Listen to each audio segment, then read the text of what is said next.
A young mother on the verge of a new beginning. She always used to talk about her wedding. She had everything planned out. She was gonna be living the life that she's always dreamt of having. Violently struck down. Not just homicide, but an act of rage. I had no idea why somebody would want to do that. Police chase a deranged killer down a sinister path. He was a big heroin dealer in Jackson. Someone burnt the house down. Through a maze of twisted theories. Maybe this was a retaliation. That was probably self-induced. You mean suicide? Yeah. Until the case takes a mind-bending turn. He looked at me and said, "You have it all wrong." That person never was on our radar. Just an epic, epic tragedy. I was almost in disbelief. That's just something that was entirely unexpected from the beginning. Until we try to rule them in or rule them out, I don't know that any of us are safe.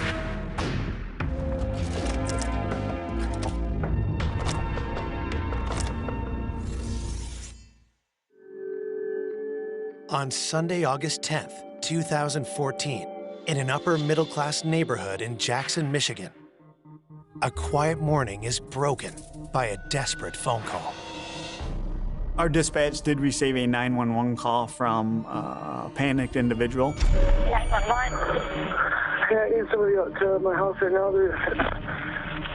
My fiance, I think she's dead. Okay, so has she been sick?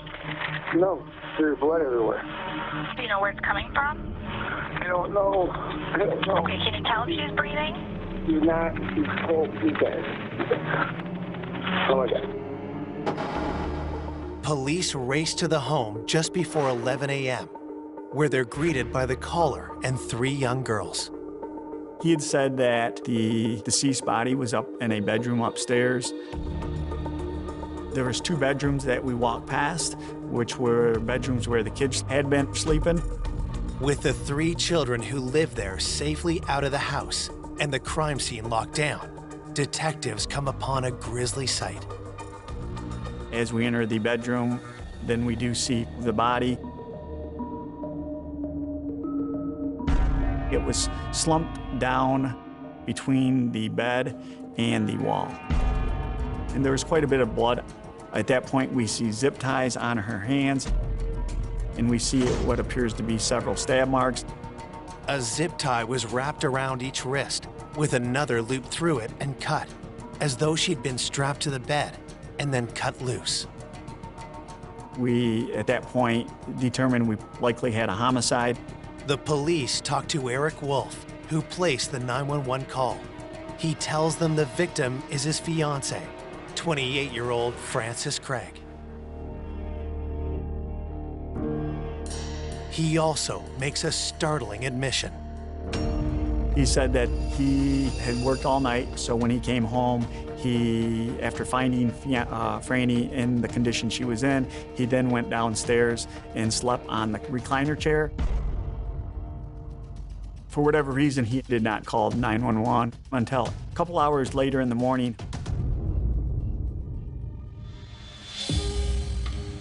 Frances's 2 daughters and Eric's little girl were all in the house at the time. While Eric slept, his 10-year-old child walked into a horrifying scene. Eric's daughter, Lexi, went into the bedroom and clearly could tell that something was amiss. She even touched her and could tell that she was not moving. I think she might even have described her as a little cold. Lexi went downstairs and woke up her father. And that's when he finally called 911. We all felt that a normal, average individual would, at the bare minimum, make sure their fiancé, the person they're about to get married to and spend the rest of their life with, is okay. Eric's decision to walk away from the murder scene is a red flag for investigators. And so is his casual demeanor. When Eric was interviewed by one of the other detectives at the scene initially, the detective said he didn't seem too concerned, didn't seem too upset about what had happened. Detectives plan to grill Eric about his suspicious behavior. But first, they need to finish processing the crime scene. There was approximately 90 stab wounds, and they were in a very aggressive manner. It was overkill. Not just committing a homicide, but an act of rage where it's over the top. The rule of thumb is on a situation where there's multiple, and I'm talking more than a dozen stab wounds, it's usually a crime of passion. So at that point, you typically look at somebody close to the victim. Investigators sift through the bloody mess for clues. There's no sign of a murder weapon, but plenty of signs of conflict.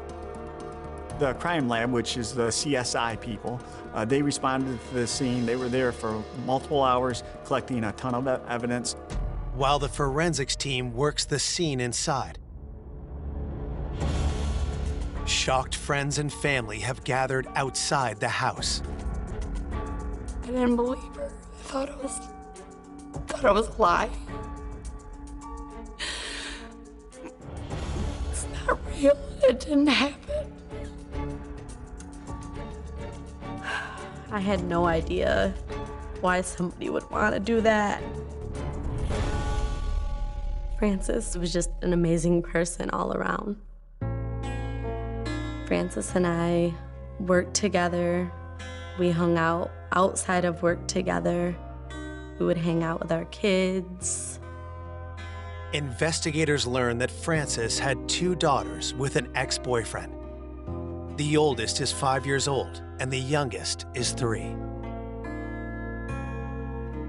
Our boyfriends actually were friends, and he brought her to my house one day, and that was like the beginning of a beautiful friendship. It felt like we've known each other for years. She's a wonderful, amazing mom, the best mom that I know. She was the best person I've ever met and known in my life. She would do anything for anyone. Frances and the father of her children broke up, but she still dreamed of getting married. She always used to talk about her wedding and everything, and at this point, she didn't even have a boyfriend. She had everything planned out. Dreams became reality in 2012 when she started dating 29-year-old Eric Wolf. Eric was a divorced single father, 1 young child. He had primary custody over her. 2 years into the relationship, Eric and Frances moved in together. Despite working 2 jobs, Frances did all she could to make time for her children and Eric's daughter, too. She was constantly doing things with her girls when she wasn't working. Even with her stepdaughter, she was amazing. Her days were long, but her life was full. Eric proposed, and the couple bought a house together.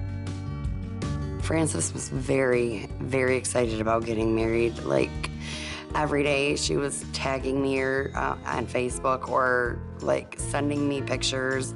You know, she thought she was gonna be living the life that she's always dreamt of having and having that fairy tale wedding. But when detectives pressed Franny's friends, they learned that Eric had a dark side.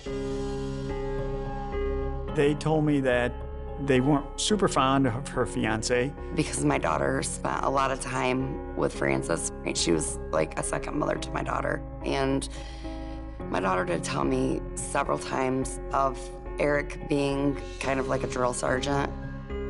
He seemed real cocky, just everything was about him and his daughter more so than Frances and her girls. I felt in my gut from the moment I found out that something happened to Frances, I felt like Eric had something to do with it. I didn't know what, I didn't know how, I didn't know why. I just felt like it was because of him that she's gone. Police are determined to get to the bottom of Eric's suspicious behavior. When we interview him, he stated when he saw her in the condition she was in, he did not call 911, and he didn't seem too upset about what had happened. At that point, he was somebody, definitely a person of interest in the homicide of Franny Craig. Coming up, Eric's story gets stranger by the minute. I didn't know if this was, like self-inflicted accident. That's what we need to find out too. A tiny clue reveals a big surprise. There was DNA found on Franny's zip tie.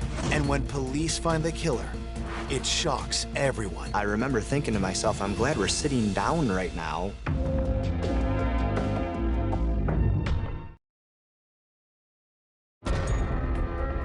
After calling 911 following the brutal murder of his fiancée, Frances Craig, Eric Wolf is questioned by police about how he discovered his fiancée's body.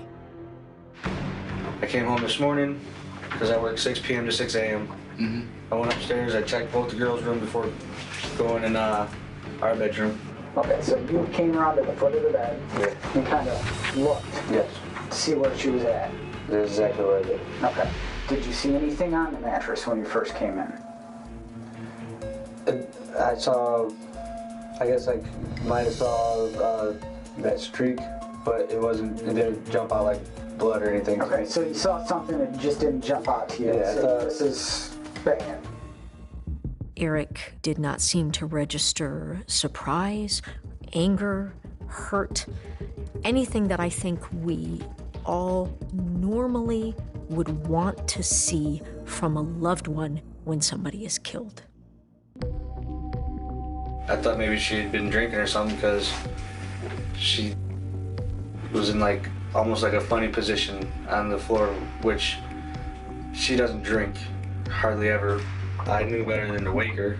I know from prior experience whenever I've woken her up, she's not a morning person and I get yelled at.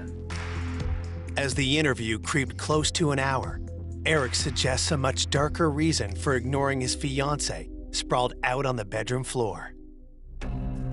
Up until just now, maybe since we've been here, I thought that if it wasn't an accident, then it was probably self-induced. You mean suicide? Yeah. He indicated that he thought maybe she had committed suicide and just did not want to deal with it at that point. We found that being very odd and a red flag. Typically on a suicide, you'll find one stab wound or one gunshot wound. You won't find multiple stab wounds.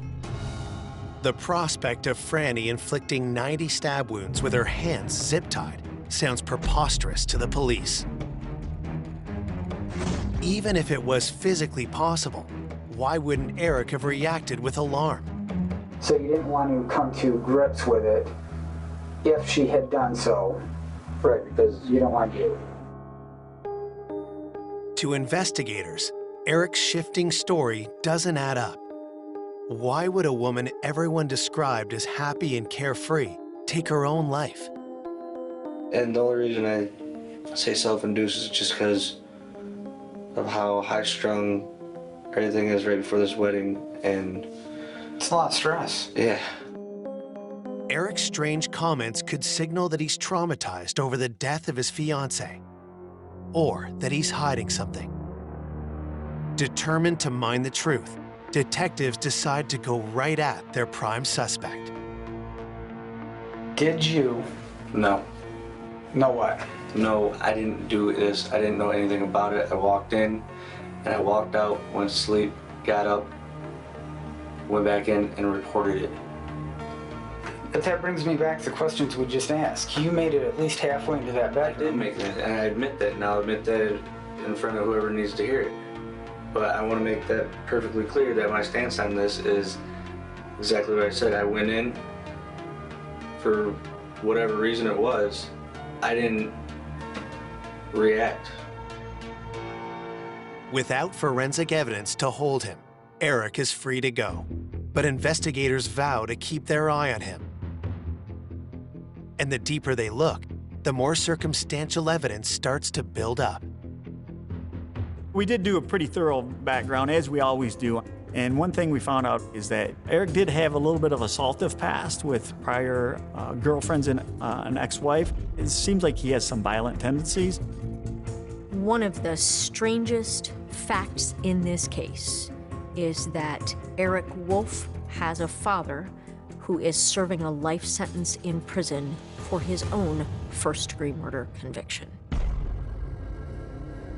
He was convicted on a cold case homicide investigation in the 90s and was serving life in prison for murder. So that certainly put up a red flag to us. Was it possible that violent tendencies run in the family? Even if they did, what possible reason would Eric have to want his fiancée dead? The homicide occurred in August, and I believe their wedding was planned in September. We talked with her parents and her friends. They told me that Franny had had second thoughts, and they were trying to convince her that if she was not prepared to get married, that maybe she should wait. And they also said Eric had had second thoughts. Eric may have got cold feet, didn't want to get married, didn't know how to end the relationship. While police work diligently to prove Eric's guilt, Francis's friends wait and wonder. We didn't know what was going on. Nobody knew what was going on and what happened with Frances and how she was murdered. We just knew she was dead. Behind the scenes, police work tirelessly.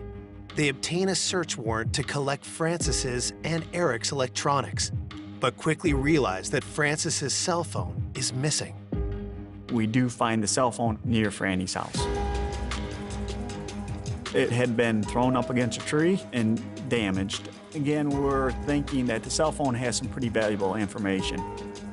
The cellular phone data quite often can be some of the most compelling evidence. We were able to get the phone records, and nothing really stuck out as being her, Franny communicating with anybody that would give us suspicion. With no unusual cell phone activity or signs of forced entry on the day of the murder, police stay focused on Eric. Eric Wolf at the time was at work, and investigators went and checked out, what they could to verify his alibi. Police checked the company's security cameras. They do have one entrance. They do have a time card check-in, check-out system. We're able to verify he was at work, or allegedly at work, when the incident occurred. The problem with the system is there's some other exits that they're not supposed to use, but some of them have cameras, but other ones do not. Was he able to leave his place of employment and get home to commit a murder and have all of that be undetected? Eric was the only person we could figure who would have any reason to want Franny dead.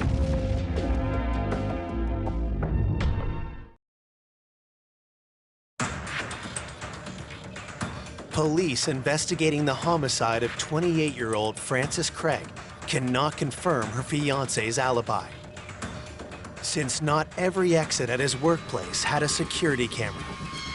We couldn't rule out that sometime during the night he left and then came back.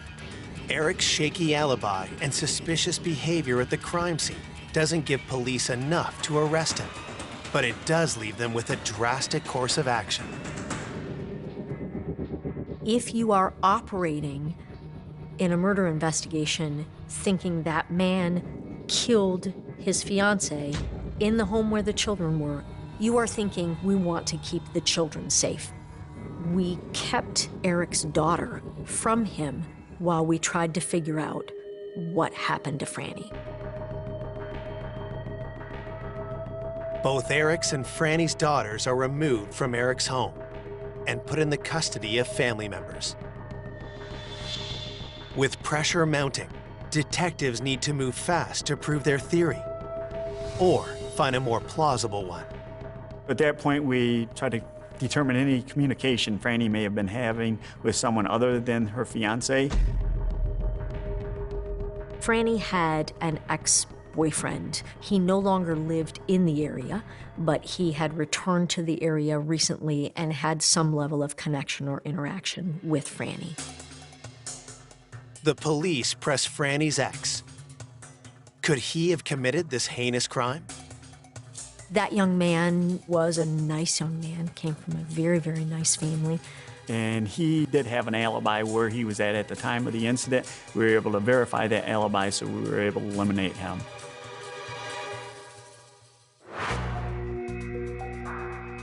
If no one in Frances's immediate circle wished her harm, what about her coworkers?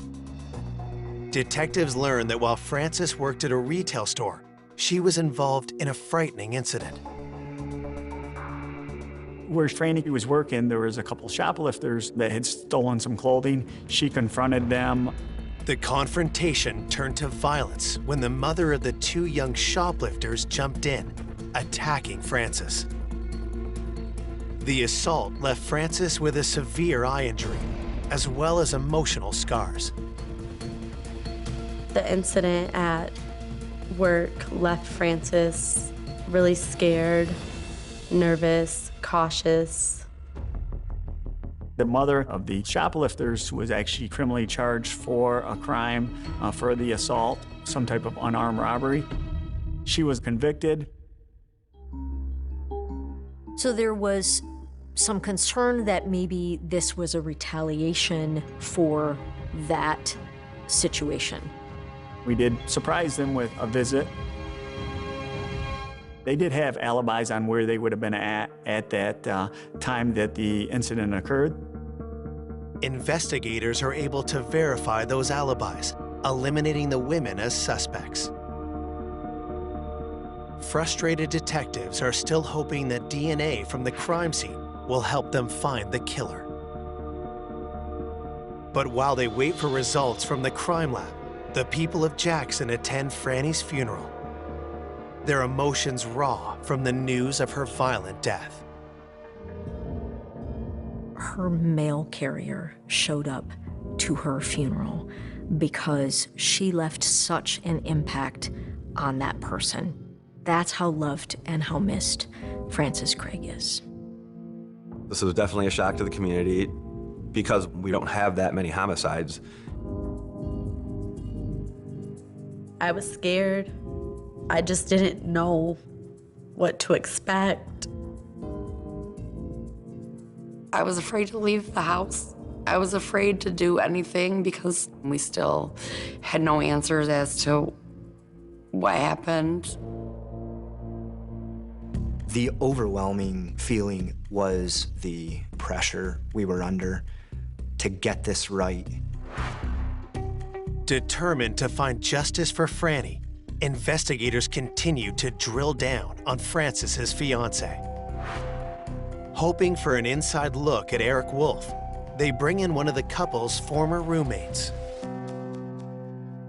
Ryan Marshall was friends with Eric Wolf. So Eric and Franny welcomed Ryan into their home to stay with them.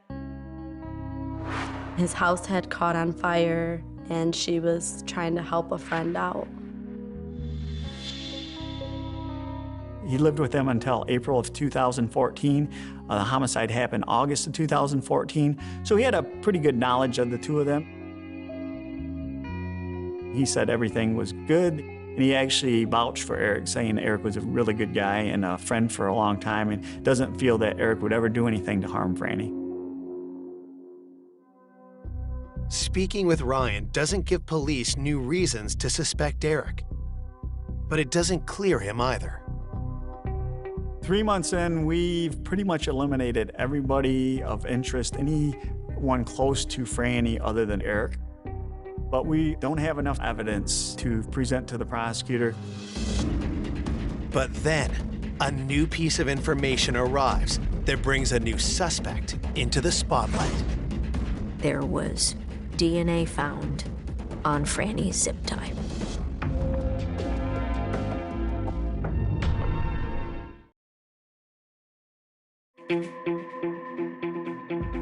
Three months after Frances Craig's murder, the lab results from the crime scene finally arrive, and they provide a huge break in the case.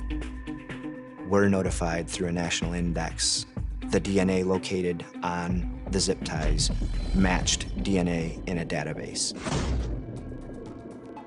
When somebody commits a felony, they have to submit to a DNA test. Somebody's DNA showed up on the zip ties that were used in the homicide. We get a name of Cortez Butler. Who is Cortez Butler? Police waste no time looking into his criminal record. We find out Cortez Butler served approximately 25 years for murder and was currently on parole in the Detroit area. But we knew almost nothing else. We tried to determine if we could connect Cortez Butler to Franny Craig, to Eric Wolf, and we came up with nothing. We tried to determine if he had family locally, and we came up with nothing. In fact, Cortez Butler appears to have no connection to Jackson whatsoever. So we looked in our database to see if we have any Cortez Butlers in any police report we've done, any place in Jackson County, and we find none. Then it was this mad scramble of, well, then how do we even tie Cortez Butler to this? For all we know, he may have worked at Home Depot, and his DNA may be on these zip ties for a completely innocent reason. The investigators connected with Cortez's parole officer. They got Cortez's phone number. A search warrant was prepared and signed for Cortez Butler's phone records. We learned that Cortez Butler's phone was in Jackson on the early morning hours of August 10th, the actual time of the murder. The rest of those phone records almost exclusively placed it in and around the greater Detroit area, never in Jackson.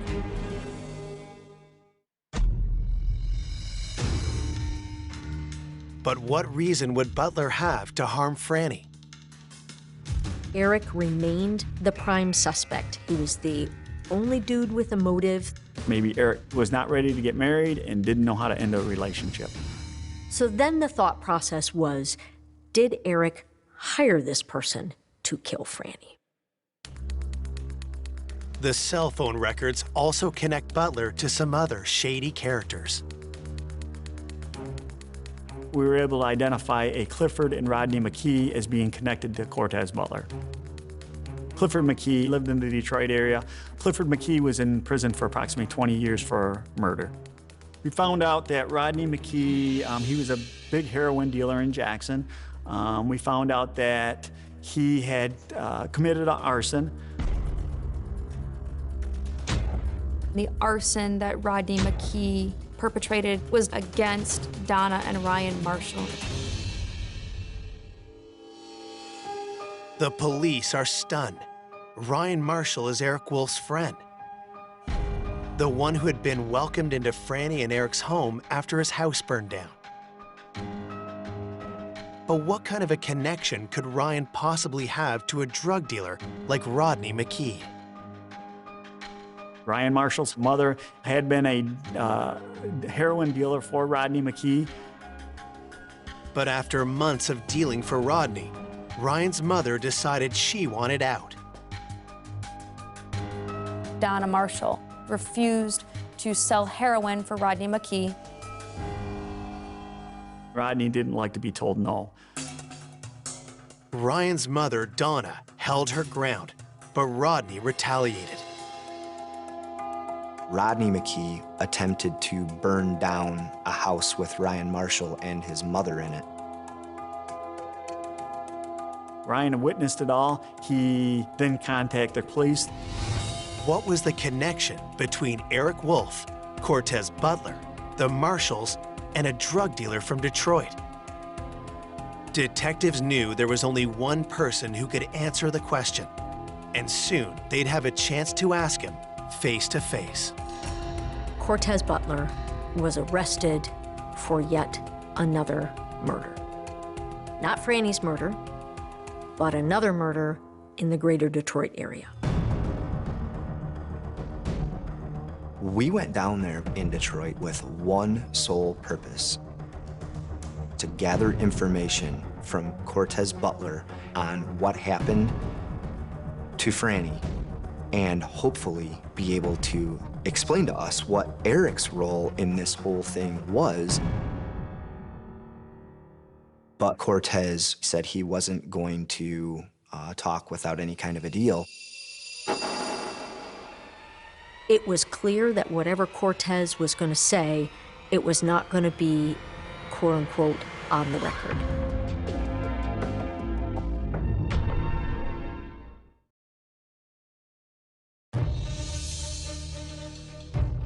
Investigators have DNA evidence and phone records that link convicted killer Cortez Butler to Francis Craig's murder. They arrange to talk to him while he's detained for an unrelated homicide. But he immediately tries to shut them down. Cortez said he wasn't going to talk without any kind of a deal. I said, no one is giving you any kind of a deal without anyone knowing what you have to say. Detectives press Butler hard until he finally agrees to talk. But only on one condition. Cortez very pointedly and specifically asked repeatedly to not have the interview recorded. If detectives agree not to record the interview, there's a chance Butler's testimony won't stand up in court. Still, with no other leads in the case, they decide to roll the dice.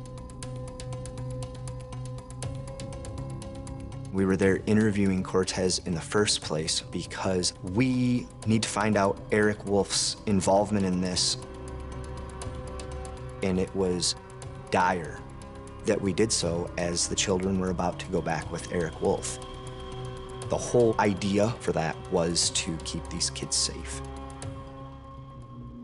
So the detectives tried to read him his rights. He didn't even want to be bothered with the rights. I know my rights. I think it was, bro, I know my rights, bro. Butler wastes no time getting right to the point. Cortez looked at me and said, "You have it all wrong." And I said, "Have what all wrong?" And he, at that time, let us know that Eric had absolutely nothing to do with this murder. He goes, "I don't know this dude you're talking about, know nothing about him.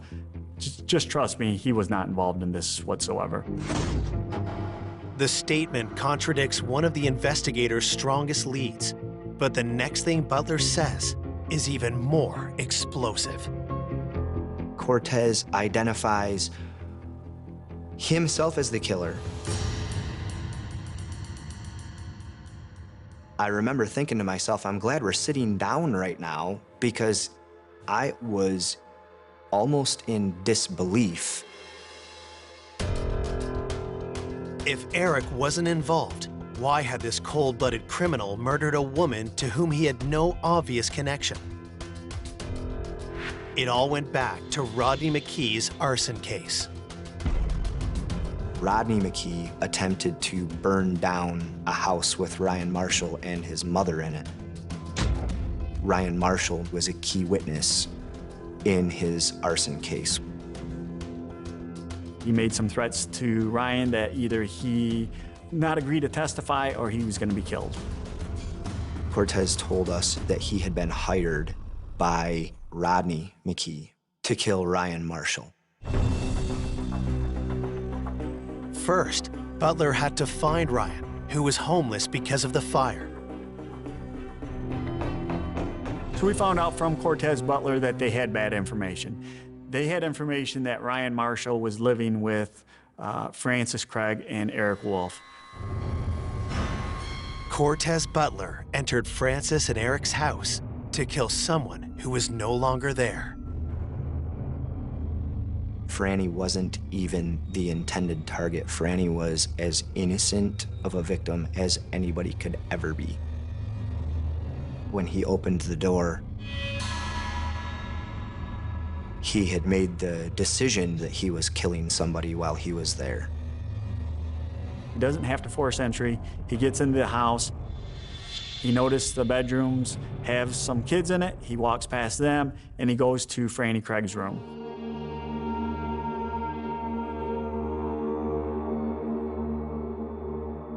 When he gets to Franny Craig's room, he asks her where Ryan is. She said he's not there.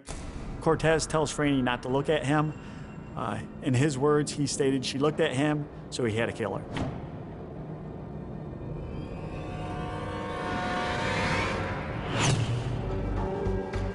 The horrific details that Cortez reveals next leave detectives with no doubt about the guilt of the man sitting across from them. He decided to bind her, trying to get information from her, but she would not cooperate. Cortez stabbed her multiple times. We will never know how long he took to torture her and butcher her. And it clearly took time and effort to stab and slice her in the manner that he did. She died in the service of keeping Ryan's identity and his location secret, and/or she, quite frankly, just didn't know. Cortez Butler's chilling confession is nothing short of a game changer, both for detectives and for Eric Wolf. It eliminated our hypothesis that Eric Wolf was responsible for Franny's death. Eric wasn't involved. He's an odd duck kind of guy. Eric was able to regain custody of his daughter. I took from this case that we can never jump to conclusions. I was pretty convinced that he did it, not to the point that I could charge him, but I was pretty convinced I had the right person. Now that investigators do have the right person, they're determined to put Cortez Butler away for life. But all of that is in jeopardy. I didn't believe that Cortez's confession would be legally admissible in court because it wasn't recorded. And if Cortez Butler ever walked free again, I don't know that any of us are safe.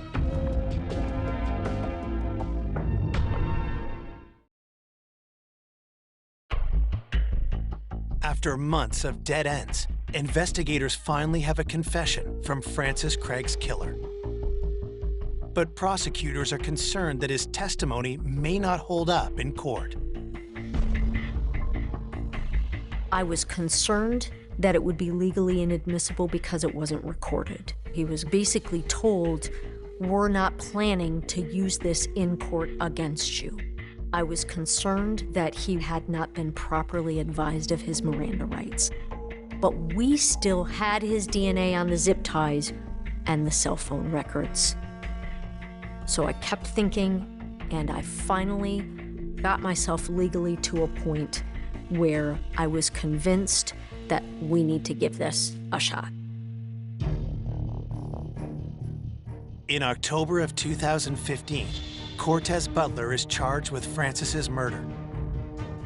When the trial begins 6 months later, Butler appears relaxed, almost giddy. Cortez really seemed to thrive in that trial atmosphere. He would seek out cameras and smile at them, give them this big, full teeth smile. He wanted to fight just because he could.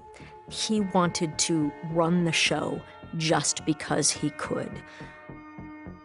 But that's just a warm-up for the verbal assault he launches into when he takes the stand.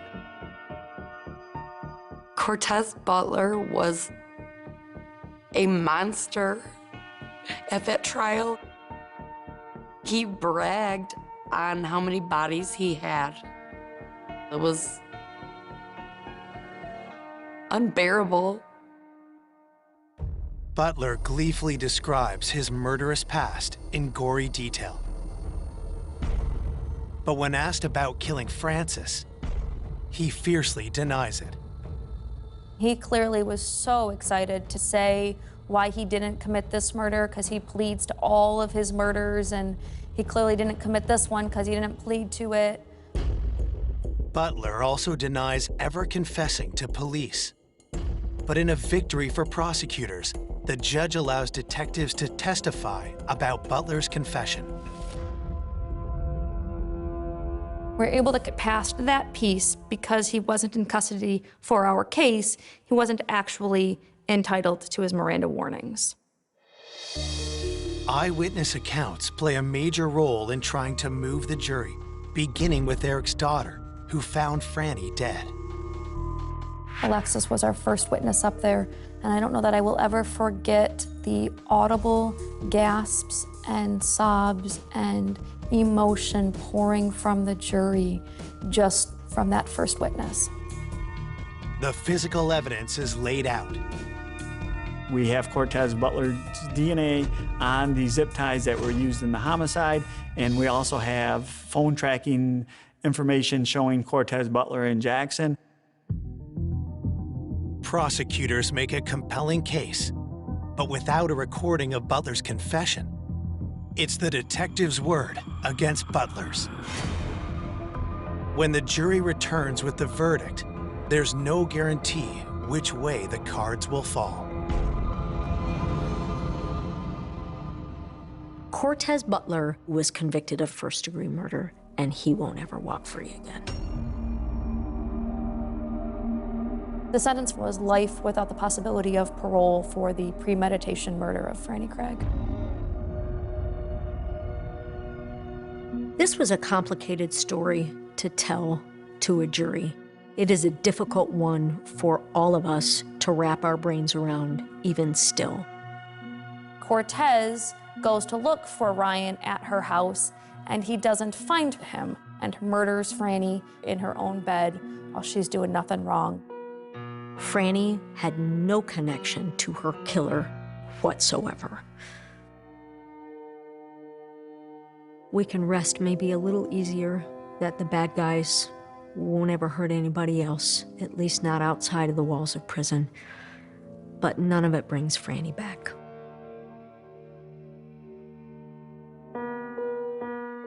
Today, Francis's two daughters live with their father. Those closest to Francis do everything they can to hold on to her memory.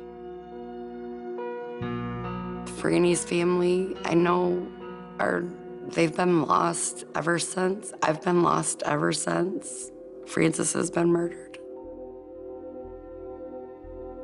I want people to remember how happy of a person she was, how generous, how nice and kind she was. I miss Francis so much, and there's not a day that goes by that I do not think about her. I know that she's watching over everybody and making sure that everybody's good, because that's the type of person she was. I wish I had known her, and I hope I honored her in my handling of this case. For more information on an unexpected killer, go to Oxygen.com.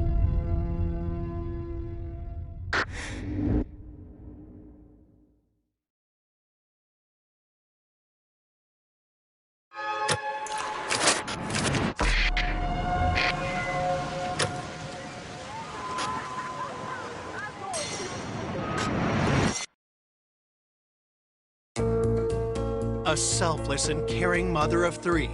She always thought about other people. She was just a bright light shining. Viciously murdered in her own home.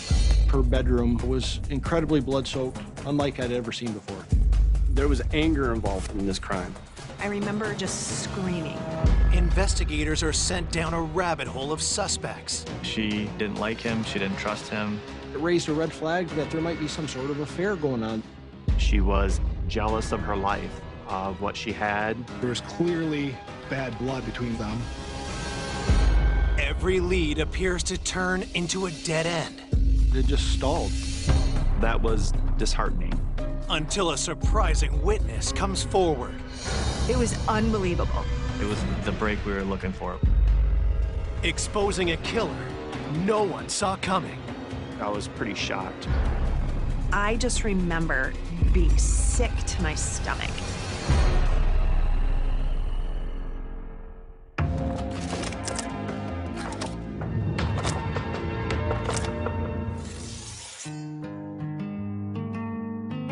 Cortland Township lies in the heart of Michigan.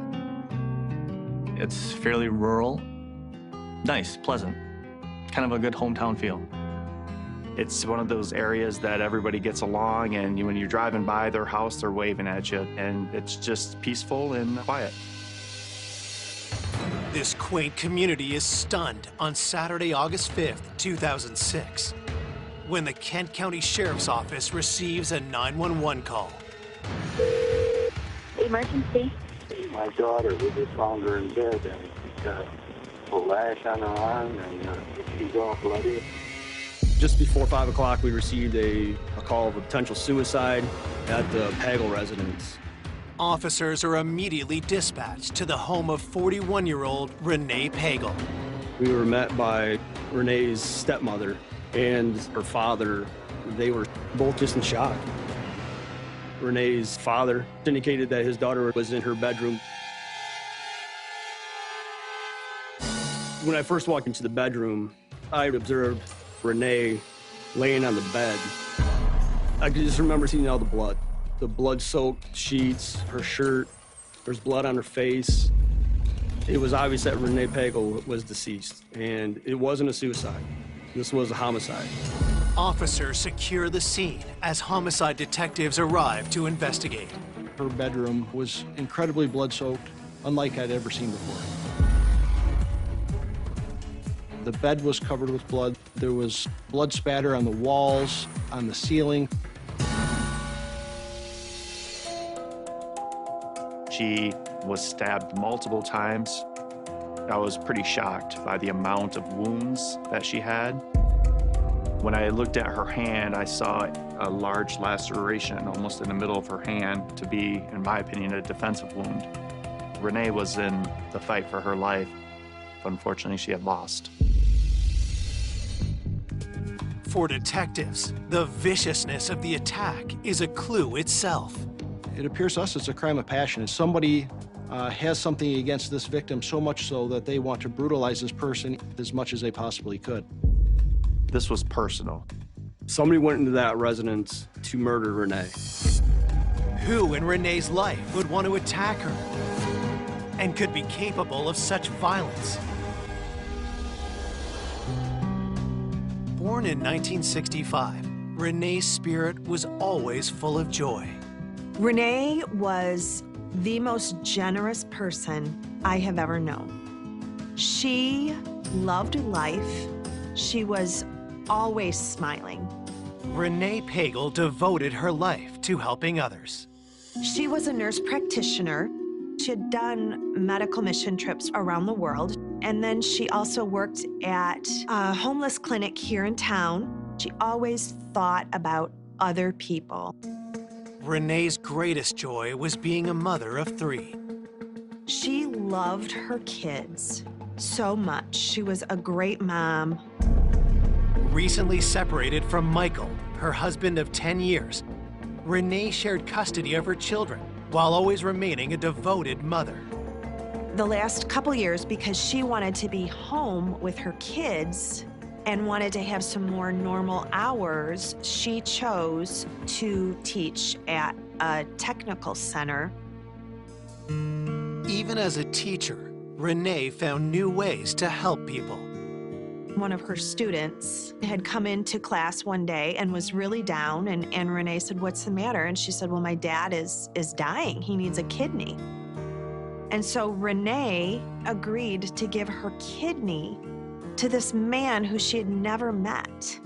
She was just so selfless. And it manifested itself in so many ways. Renee had undergone the kidney transplant surgery just 5 days before her stunning death. So she was already in a weakened state when she was attacked. Could the killer have timed the attack knowing that Renee would be recuperating? Detectives look closer at her injuries, hoping they'll reveal telling details about the murder weapon. It seemed to be a very strong and well-made knife, and large. Just the amount of damage it did to the victim's body, it was at least an inch and a half blade that was wide. There's no sign of the knife, but forensic technicians searched the bedroom for other evidence. There was large amounts of blood that our scientific support unit had to collect, and they collected trace evidence like hairs and fibers for testing. Detectives continue to search the rest of the home. What struck me about this case that was kind of odd, there was no other areas in the house that were disturbed, that were bloody or anything tracked to the home. It seemed to be very honed in on just her bedroom. It really kind of puzzled us as investigators. It was the most bizarre scene I've ever been on. This person, in my opinion, had to know that they had to cover their tracks, and I think it was planned, and they thought this out ahead of time. As forensics continue their work, detectives speak with Renee's parents. Her father, obviously, he was extremely upset. What he had just found out, his daughter brutally murdered. Detectives ask her father to help them put together a picture of Renee's last known movements.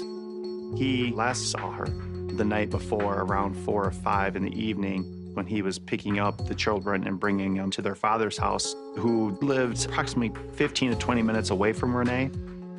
With Renee's children safe with their father at the time of the murder, she was home alone. He told us he spoke with her on the phone around 8 or 9 in the evening, just checked in on her because obviously he had a lot of concern of her health. Based on the state of the body, detectives believe Renee was murdered sometime between 11 p.m. and 6 a.m. They ask her parents who Renee might have seen last. Her father talked to me about a tenant, Mike Decker, who was an acquaintance of Renee that has been living on the property for approximately 1.5 years, 2 years. Also, he did speak about a contentious divorce with her husband, Michael, that she was going through.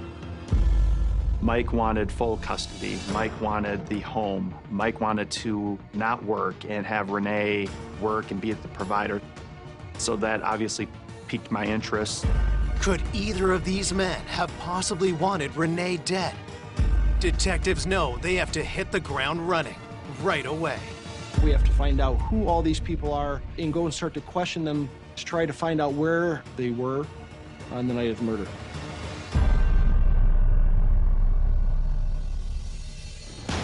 Coming up, investigators uncover an ominous obsession.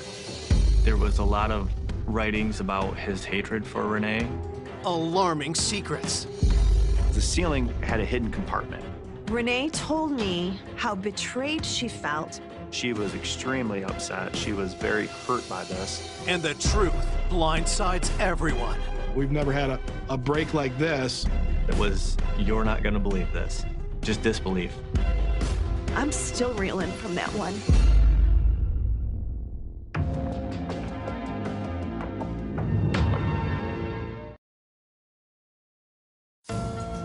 Detectives in a small Michigan town are investigating the vicious murder of 41-year-old mother of 3, Renee Pagel. Police are looking into 2 possible suspects, her tenant and her estranged husband. They first turn their attention to Renee's ex, Michael Pagel. In the beginning, they seemed like your average all-American couple. She did tell me that she did love him. She wanted marriage and a family, and he was the opportunity. She looked at him, I think the words were the knight in shining armor. And speaking to friends of the family, they described Michael as a fantastic dad, that he was always about his children. Nobody said anything bad about him. Married life seemed like a dream come true. until cracks started to appear. When I interviewed numerous people, I was told that Mike didn't want a full-time job. Mike wanted to be at home with the kids and let Renee do everything and support him. They were just having a lot of issues back and forth with one another.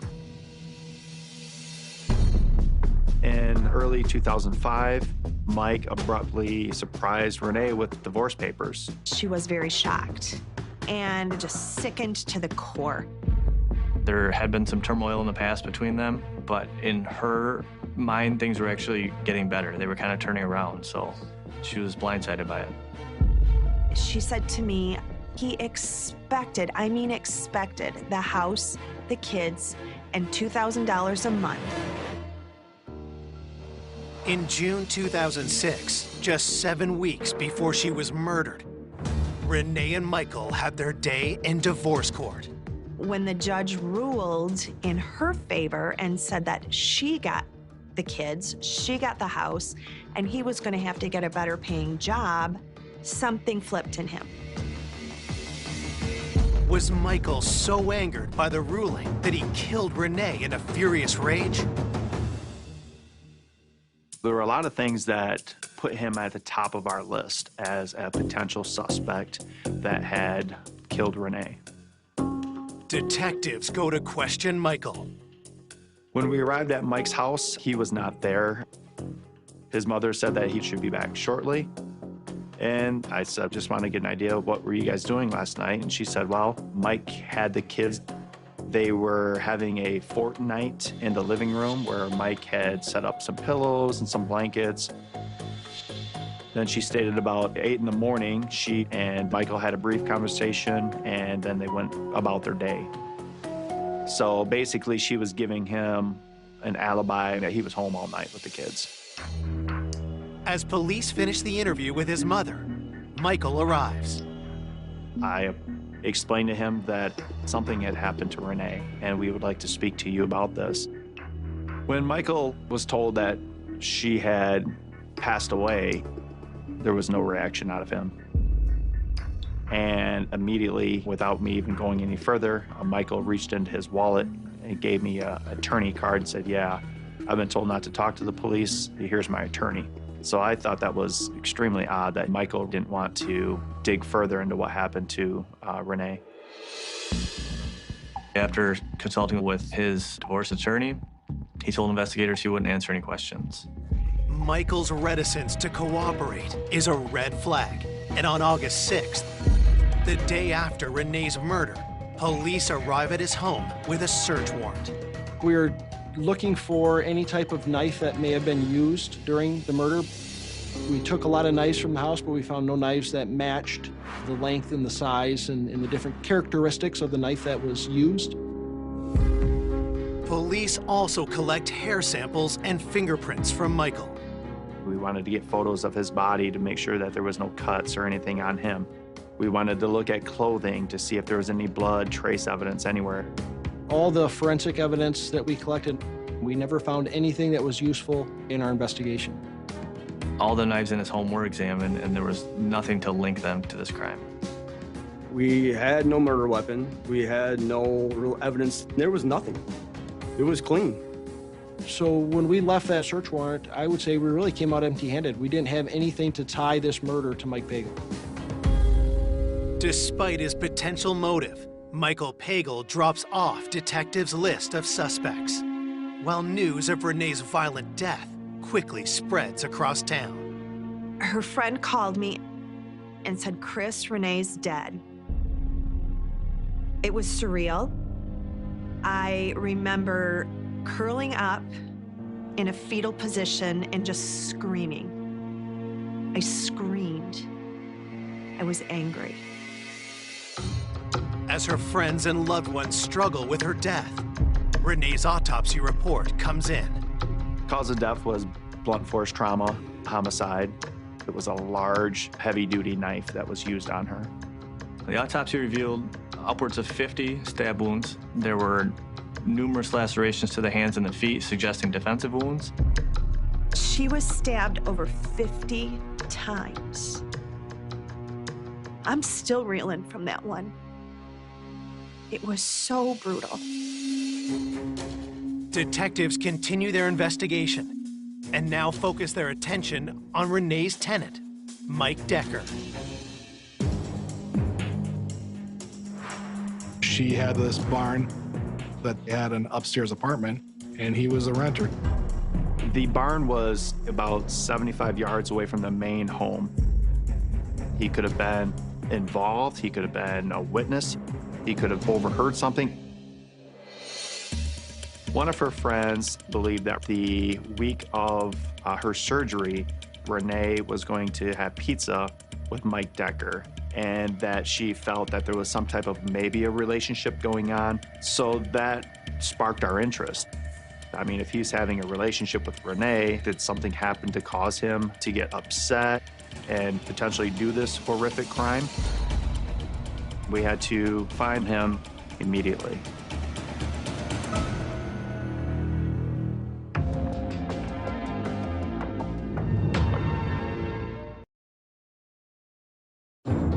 Two days into the investigation of Renee Pagel's murder, detectives have a possible suspect. Her tenant, Mike Decker, who's rumored to be romantically involved with Renee. Detectives interview Mike at his apartment on Renee's property. At first, I kind of thought loner, 30-year-old gentleman, unemployed, living above a barn. I thought that was kind of odd. When we were speaking to Mr. Decker, we asked him if he was having a relationship with Renee, romantic or whatnot. Mike said that the relationship is more of a friendship or a kindness thing, no romantic involvement. He denied having any dinner with Renee over the past week. He stated that it was actually a month or two before he suggested that they go out for pizza just as friends, but Renee had turned that down because she was busy. Police ask Mike Decker where he was on the night of the murder. He stated that he went into a local city to eat by himself, drove back probably between 8 or 9. When he arrived at home, he watches a little bit of TV and then goes to bed between 1 and 2 in the morning. Detectives ask him if he heard anything that night, especially after what they had found at the crime scene. We did locate a tire track and a footwear impression in Renee's driveway. He denied hearing anything from Renee's house. Mike tells police he didn't notice anything unusual the next morning either. He woke up in the morning around 9 or 10 and then went to meet with his family to go see a bike race. Part of the problem with Mike Decker's alibi, even though he was cooperative through this process, he was on the property when this murder happened. With no one to corroborate his alibi, police get a warrant to search Mike's apartment. We seized his pipe from his sink because we wanted to see if there was any blood or trace evidence in there, and then we found a couple of large knives. The evidence is rushed to the crime lab for analysis. The knives and the pipe forensically did not show anything. There were no signs of blood. We found no knives that matched the type of knife that was used. But still, Mike cannot be ruled out. A week after the homicide, detectives interview him again, this time at the sheriff's office. He showed no issues of concern of us looking at him as a potential suspect from gathering any type of physical evidence from him. We even offered him a polygraph, and Mr. Decker submitted to that also and passed without any deceit. With nothing tying Mike Decker to the crime, investigators let him go. Searching for any further clues about Renee, detectives reach out to her parents once again, and in turn, get a lead on a new suspect, Renee's own sister, Michelle. Renee's father stated that the relationship between Renee and Michelle was strained. He mentioned that Michelle was jealous of Renee's life, of what she had. She wanted a successful career, a family, a home, all of those things. Renee and Michelle's problems went beyond sibling rivalry. During the divorce, Renee's attorney was able to subpoena the phone records of Michael Pagel. So he turned those over to Renee. When she examined phone records, she learned that Mike and Michelle were talking frequently. So she was extremely upset. She was very hurt by this. There was such significant communication between Mike Pagel and the sister Michelle that it raised a red flag to us right away that there might be some sort of affair going on. Renee told me how betrayed she felt by her sister. She really struggled with that. During the interviews with numerous people, it was mentioned that Michelle potentially was having a relationship with Michael. Once I learned that, it's obviously somebody we wanted to look at. Michelle is brought in for an interview. And though she says that she is saddened by her sister's death, her answers raise eyebrows with investigators. She didn't speak very highly of Renee. She was not happy at all the way that Renee was handling the divorce. Michelle clearly took Mike's side in it and kind of put her sister in the bad light. She felt that Mike was a good father, and it was her sister that was really trying to take advantage of him. We did ask her if she was in a relationship or had a relationship with Michael, and she completely denied it. Detectives asked Michelle where she was the night of the murder. She said she was working into the evening, and that evening she was home with her roommate. Basically, she was stating that she was home the evening of the murder. Michelle did take a polygraph, and she was found to be truthful and did not appear to have any involvement in the homicide. With Michelle all but ruled out, investigators discover that she isn't the only family member Renee had issues with. When I spoke with Renee's parents, it was mentioned that Michael, her soon-to-be ex-husband, had a brother. The brother was Charles Pagel. They called him Bo. And they said that he was very strange, very odd. He and Renee did not get along. Renee didn't like him. She didn't trust him. When detectives dig deeper, they uncover something troubling. We learned from a close friend of Renee that he had been married numerous times, and she believed that maybe Bo had murdered his last wife. Was Bo a killer? And had he now killed again? That obviously raised some red flags for us as investigators, and that's somebody we wanted to speak with very quickly.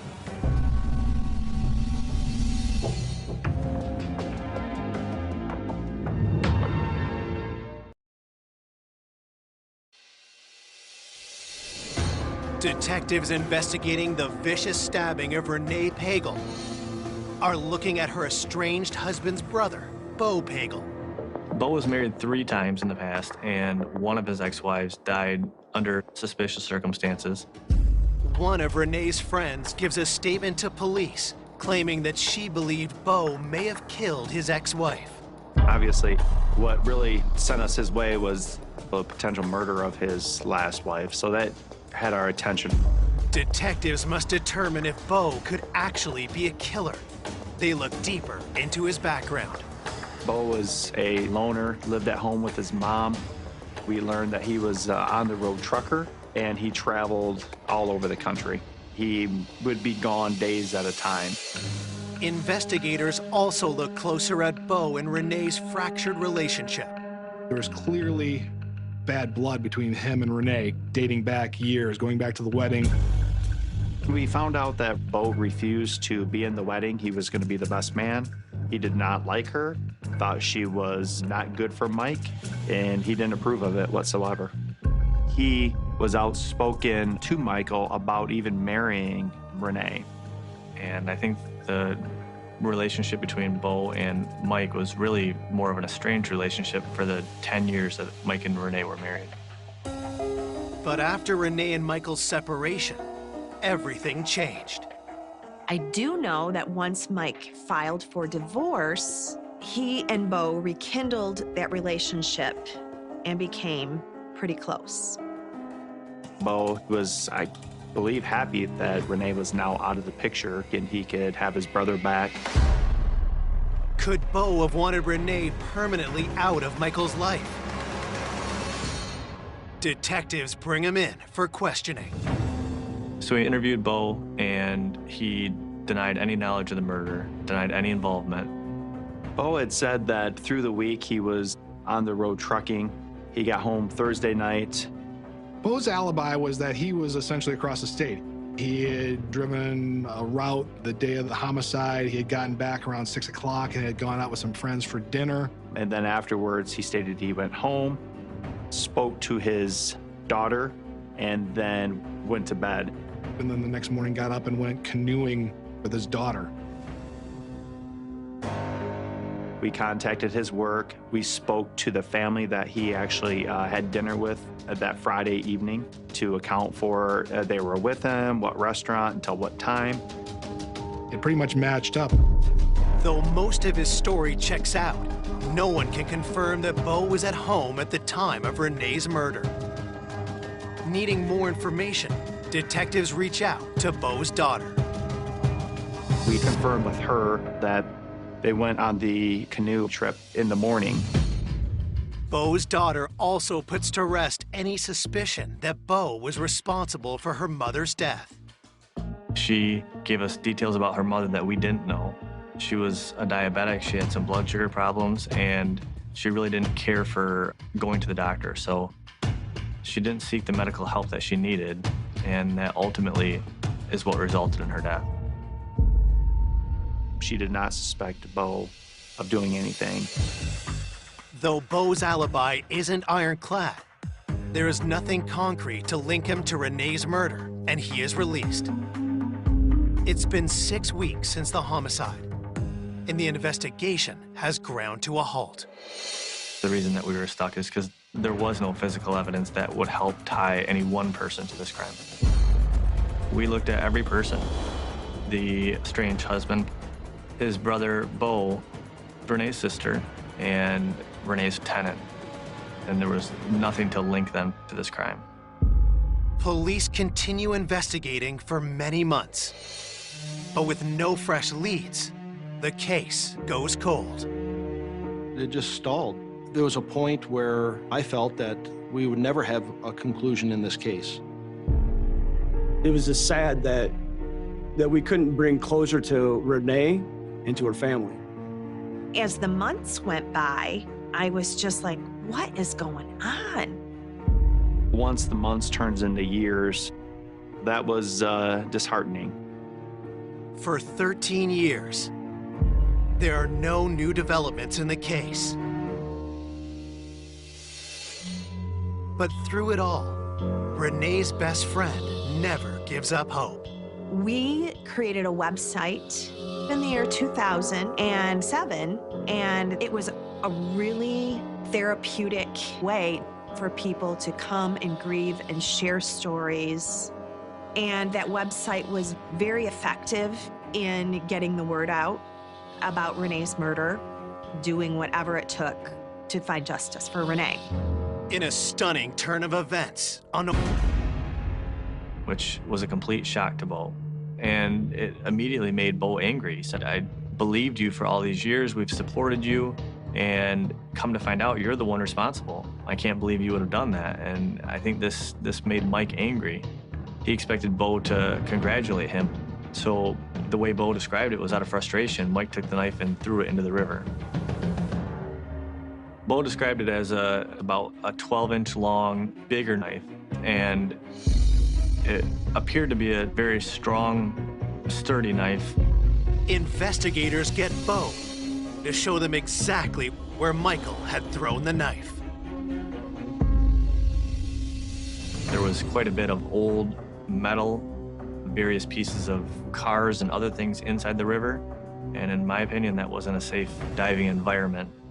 We had to find another means to search the bottom of the river. Police wonder if they will be able to recover a knife that has been in the water for 9 years. Then, one of the detectives comes up with an idea. It's called a rare earth magnet. The magnet is something that I've had at home, and it just came to mind as an option for a way to search the watery area and to grab whatever metal pieces were on the bottom of the river. It was tremendously impressive for him to come up with his own homemade magnet device. And, you know, he concocted his own fishing line and pulling it through the stream, which is remarkable. Police spend 3 days painstakingly dragging the riverbed with no success. So we were on our last few passes of the river, and I began pulling toward my side, and then it was, you're not gonna believe this, just disbelief. The knife was stuck to the magnet, and it was exactly as Bo described. It was late in the day, I want to say 3 or 4 o'clock, and got the phone call. He got the knife. I'm like, no, are you kidding me? He got the knife, no. And this is the magnet and the knife exactly as we found it. It was awesome. It was everything you could hope for when you're investigating a case, to get that piece of evidence that you know you need, that you really weren't sure if it was going to be there, but there it is. Police now need to confirm if the knife found matches the knife used in Renee Pagel's murder. We brought it down to the medical examiner's office. They viewed it and instantly said, absolutely. It's consistent with the injuries that are on Renee's body. We were very confident we had the murder weapon. Unbelievable. We've never had a break like this.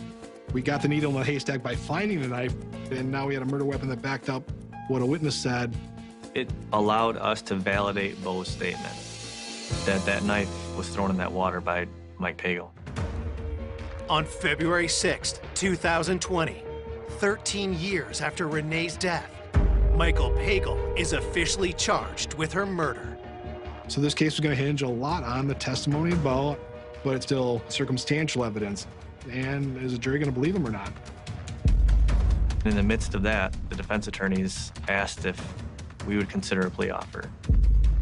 When someone asks for a plea, it usually means that they're willing to tell the truth. And in this case, that was one of the conditions, is we wanted to hear the truth as part of the plea agreement. The prosecution agrees to a plea deal of second-degree murder and a minimum of 25 years in prison. We wanted to get a term of years to make sure he was old enough that he would never harm anyone again. On May 20th, 2020, 55-year-old Michael Pagel agrees to plead guilty to second-degree murder, avoiding a trial by jury. But at his plea hearing, Michael suddenly turns the case on its head. It was unbelievable. And I just remember being sick to my stomach.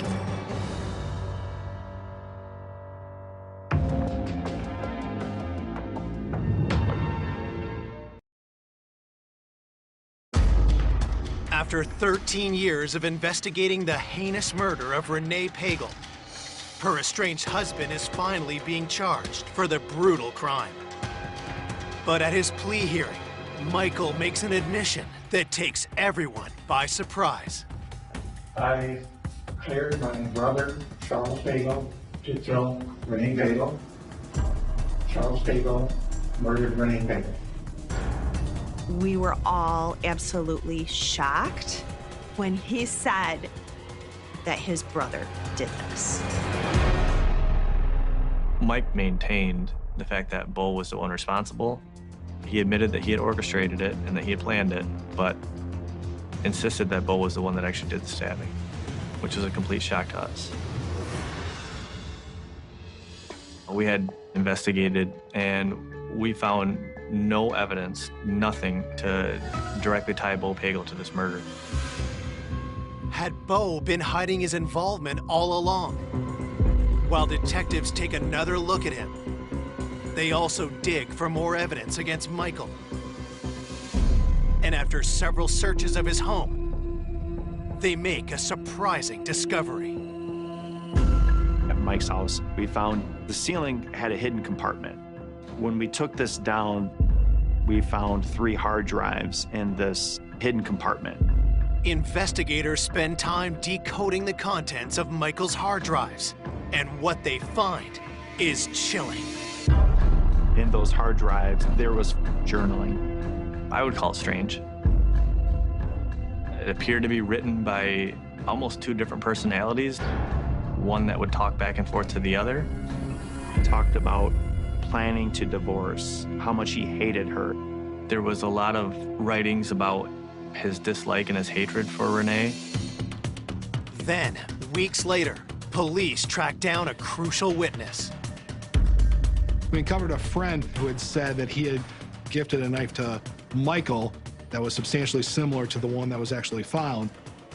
And he admitted that he gave it to Mike as a gift, and it was delivered directly to Mike Pagel. So that helped us put the knife in Mike's hands. So now you have a knife that was found in the river that now a friend is saying had given to Michael and not to Bo. While the evidence is circumstantial, police believe it strengthens their case even further against Michael. There was nothing that could back up Michael's story in terms of physical evidence, any other witnesses, anything else other than his word about it. Whereas Bo at least had stuff to back it up. His alibi backed up, and the physical evidence that he provided backed it up. So there's just absolutely nothing that shows that Bo did this. This was Michael Pagel. This was all him that committed this murder that night. Investigators conclude what likely happened on the night of Renee's murder. When the children were sleeping, he snuck out of his house and he went over to Renee's. It's pretty well known that she donated a kidney. Obviously, she wasn't strong at this point. She was asleep in bed, and he walked in with that knife and brutally stabbed her.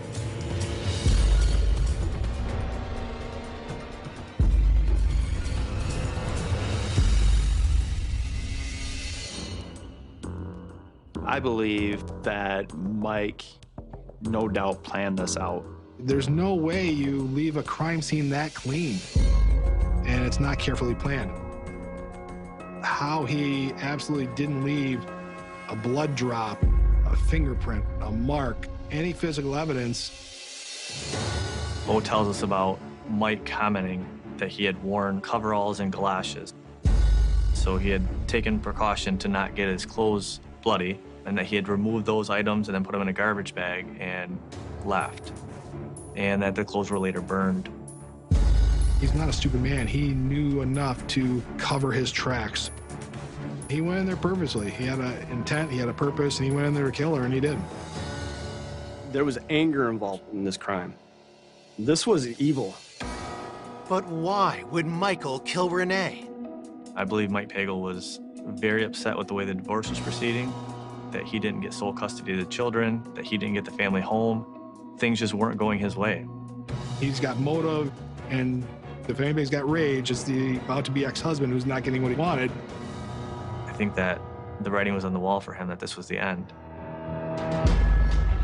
On October 5th, 2020, Michael Pagel is sentenced to 25 to 50 years in prison. I never thought it would take 14 years to bring justice to Renee and to her family. But, you know, you always had in the back of your mind that justice would be served. It was incredible exhilaration, and I do believe that the information that I provided and the passion that I poured into this did help. Renee's loved ones will always be inspired by her memory. The friendship that we had was deep. It was eternal.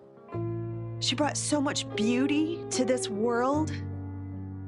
She was just a bright light shining. Oh, I miss her.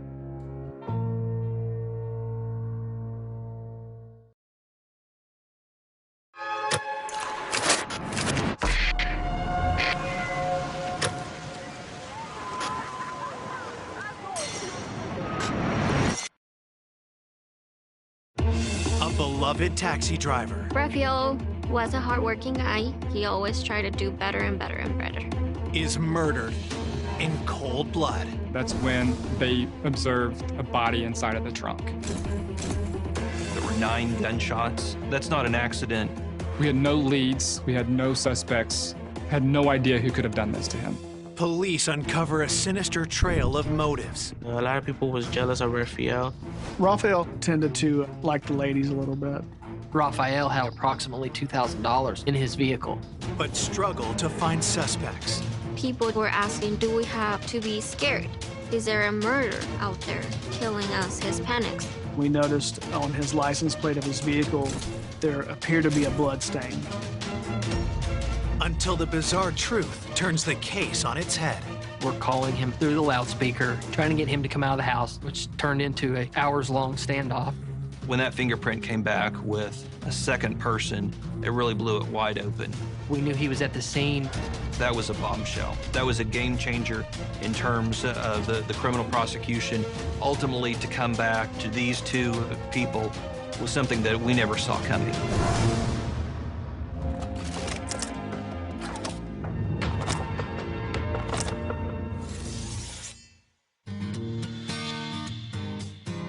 Rogers County, Oklahoma, a quiet rural district north of Tulsa's city limits. Rogers County is just a great, tight-knit community. It's an agricultural community, a very wholesome, family-oriented community. That all changes in the early hours of May 1st, 2015, when a truck driver sees something unusual beneath a bridge. Our dispatch center received a call of a vehicle partially submerged in the Caney River off Highway 169. Police and firefighters arrive at the scene in minutes and cordon off the area. Emergency crews check to see if anyone is trapped inside. The news media was there, and it was being broadcasted over live TV. As the car is towed onto the riverbank, its trunk pops open. That's when they initially observed a body inside of the trunk. At that point, we knew we had a serious crime at hand. Rogers County Sheriff's detectives arrive and begin their investigation. When I arrived on scene, I observed a Hispanic male inside of the trunk. These pockets look like they've been rummaged through. Only when detectives move the victim's shirt do they realize the violent nature of the attack. He appeared to have several gunshot wounds to his chest area. There were 9 gunshots. That's not an accident. 9 gunshots is intentional. Somebody wanted to make sure that he did not survive his injuries. The first question facing detectives is who is the man in the trunk? We did not locate any type of identification or any wallet or anything that a normal person would have in his pockets. So it made it very hard for us to identify who he was. We were taking photographs of his tattoos and unique markings on his body.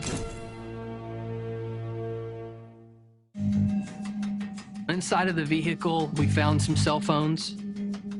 As the car was submerged, we got lucky that one of the cell phones was placed on the dash and it was fully intact, still operational. The detectives and forensics team comb the riverbank for further clues. We noticed a large amount of blood, and we suspected that was the area that the victim was initially shot. Well, near that pool of blood, we also found some shell casings consistent with the size of bullet wounds inside the deceased body. A few feet away, detectives notice more clues. There were several beer cans and a cigarette butt and a piece of tissue. I was told that a family member had showed up and seen his brother's car on the news, and he said, yes, that's my brother's car. The young man's brother is Rafael Hernandez Torres, a taxi owner serving customers in Tulsa's Hispanic community. I showed him a photograph of a tattoo that I had taken from the victim's body. That Oscar immediately identified the tattoo belonging to his brother and then began sobbing and crying because at that point we told him that his brother had been murdered. It broke my heart. When I seen the pictures, it felt like the whole the whole world just kind of ended. Oscar called me. When I found out Rafael got shot, I didn't even know how to react. I was just shocked. I was like, how?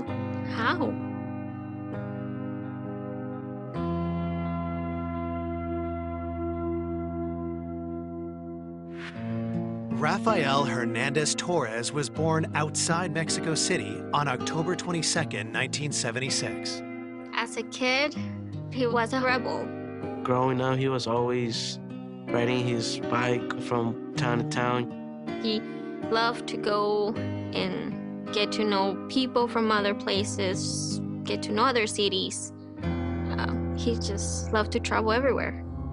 When Rafael was 20 years old, his parents moved him and his siblings to the U.S. As one of the oldest sons, Rafael helped support the family. It was difficult to move to a different place that we didn't know, and we had to start from zero. Rafael was the big brother.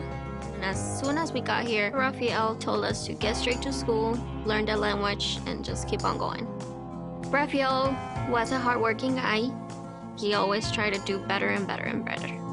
As a young man, Rafael's warm personality attracted others. He was so friendly with everyone, especially ladies. Rafael was enterprising too, turning his passion for travel into a career. Rafael started his taxi business with one car. From there, it kept on going and going. Rafael was known in Tulsa's Hispanic community as someone willing to help anyone in need. Rafael cared about everybody. If he saw you down, he'll try to help you. If he saw you homeless, he'll get you a room and get you a shower and help you out. He knew people who didn't have anything to eat, and he helped them out. Rafael had a great heart. What would lead anyone to take Rafael's life so violently on that riverbank? Everybody knew him. Everybody liked him. He did a service to his community, always gave back to his community. At this point, we're thinking, why would somebody kill him? At the crime scene, detectives ask Oscar and Juan what they know about Rafael's last hours before his body was discovered in the river. Rafael called me and told me that he was going to Texas. But the next day, he didn't call me, which was strange because he was always calling me every time he went out of state. Police ask if Oscar and Juan know why anyone might want to kill their brother.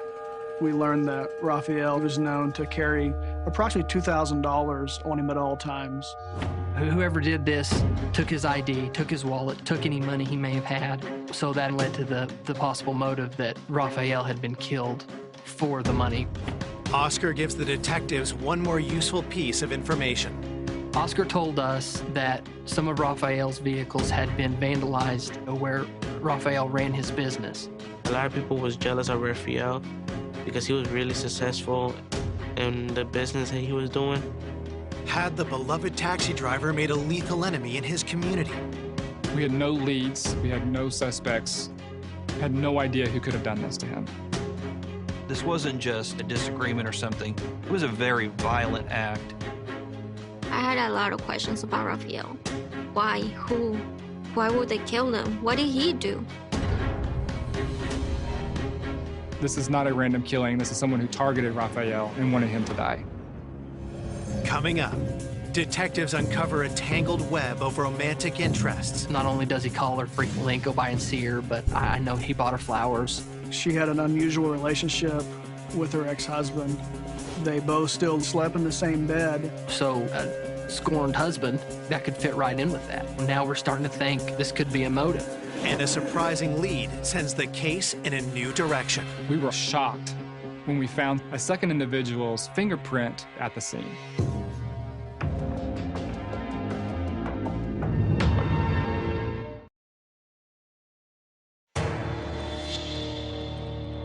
After discovering Rafael Hernandez Torres shot dead and stuffed into the trunk of his own taxicab, detectives are trying to establish if it was a robbery gone wrong or if he'd been targeted by someone with a grudge. We were trying to see if we could locate who had vandalize Raphael's vehicles, see if there's anyone that had a motive or a reason to harm or murder Raphael. Detectives are also on the lookout for vehicles spotted near the bridge on the night of the murder. We established a tip line, and we got that number out to the news outlets. We received multiple tips from passerbys describing that they saw a truck on the side of the highway, a black SUV on the side of the highway, and then a silver car on the side of the highway. So we initially started looking for vehicles that could match that description in the hopes that we could run a name. Next, investigators head to the heart of Tulsa's Latino district, where Raphael based his business. The area of 21st and Garnett in Tulsa is a predominantly Latino community. Right at the heart of that is Santa Cecilia Plaza. There's grocery stores, there's hair salons, ice cream parlors, where the Hispanic community gathers with their families. The Plaza Santa Cecilia, it's a place to go if you're Hispanic most of the time. Something's always happening. Raphael parked his vehicles outside of the Mercandito and also right next to the ice cream shop. Raphael spent every day walking around talking to these people. Raphael gave rides to people that needed them. He helped translate, and he's just well known in his community as a person always giving back and helping. Very kind and loving person. Raphael always said that's what he loved to do. He loved, helping out people. Detectives canvass Raphael's friends at the plaza. They were shocked that he was murdered and killed. And they were heartbroken. Was there anyone who had a reason to want him dead? It was well known in that community that Raphael had money, that he carried money with him. We spoke with Roman, who was considered a maintenance man around the area. We spoke with Felipe, who owned a grocery store, as well as Adon, who ran the ice cream cart. Adon came into contact with Raphael multiple times in a week as he pushed that cart up and down those businesses. We actually learned that people seemed to really like Raphael. No one really seemed to have a motive to want to harm him.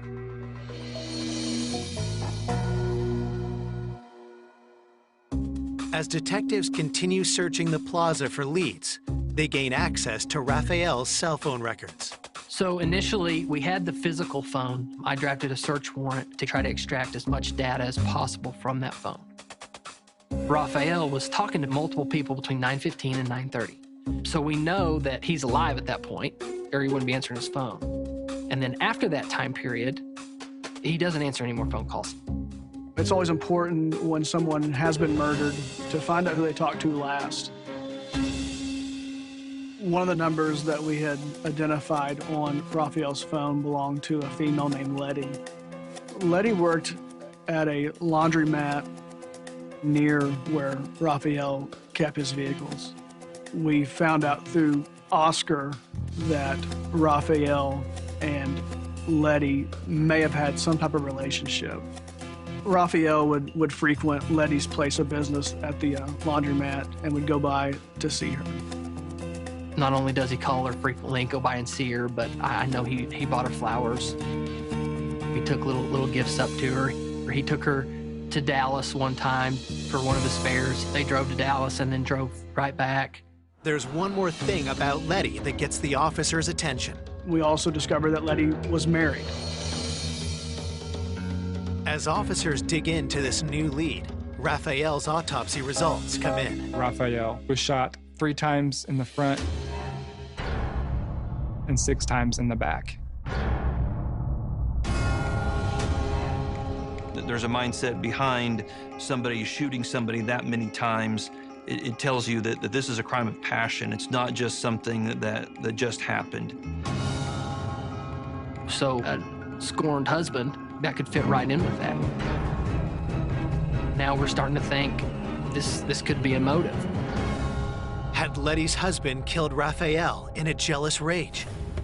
Detectives decide to get some answers from Letty. So we went to interview Letty, and Letty was not very forthcoming. We had talked to her about her relationship with Raphael. What is that? What is that relationship? She told us that they were just friends. Letty did deny being in a relationship with Raphael. We learned after speaking with Letty that she had not been truthful to us. She did not provide a correct date of birth, did not provide her correct address.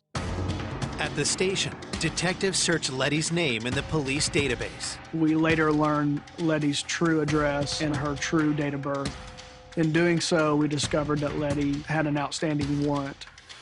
So obviously, we're on high alert with her because she's trying to deceive us. Knowing that we've been lied to, we want to observe Letty's comings and goings, so we'd start conducting surveillance on Letty's home. As detectives stake out Letty's home, their attention is drawn to a vehicle. As we arrived, we saw a vehicle pull in that was almost an exact match to one of them mentioned in the tip line.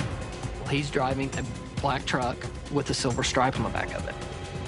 And that was a possible vehicle we were looking for.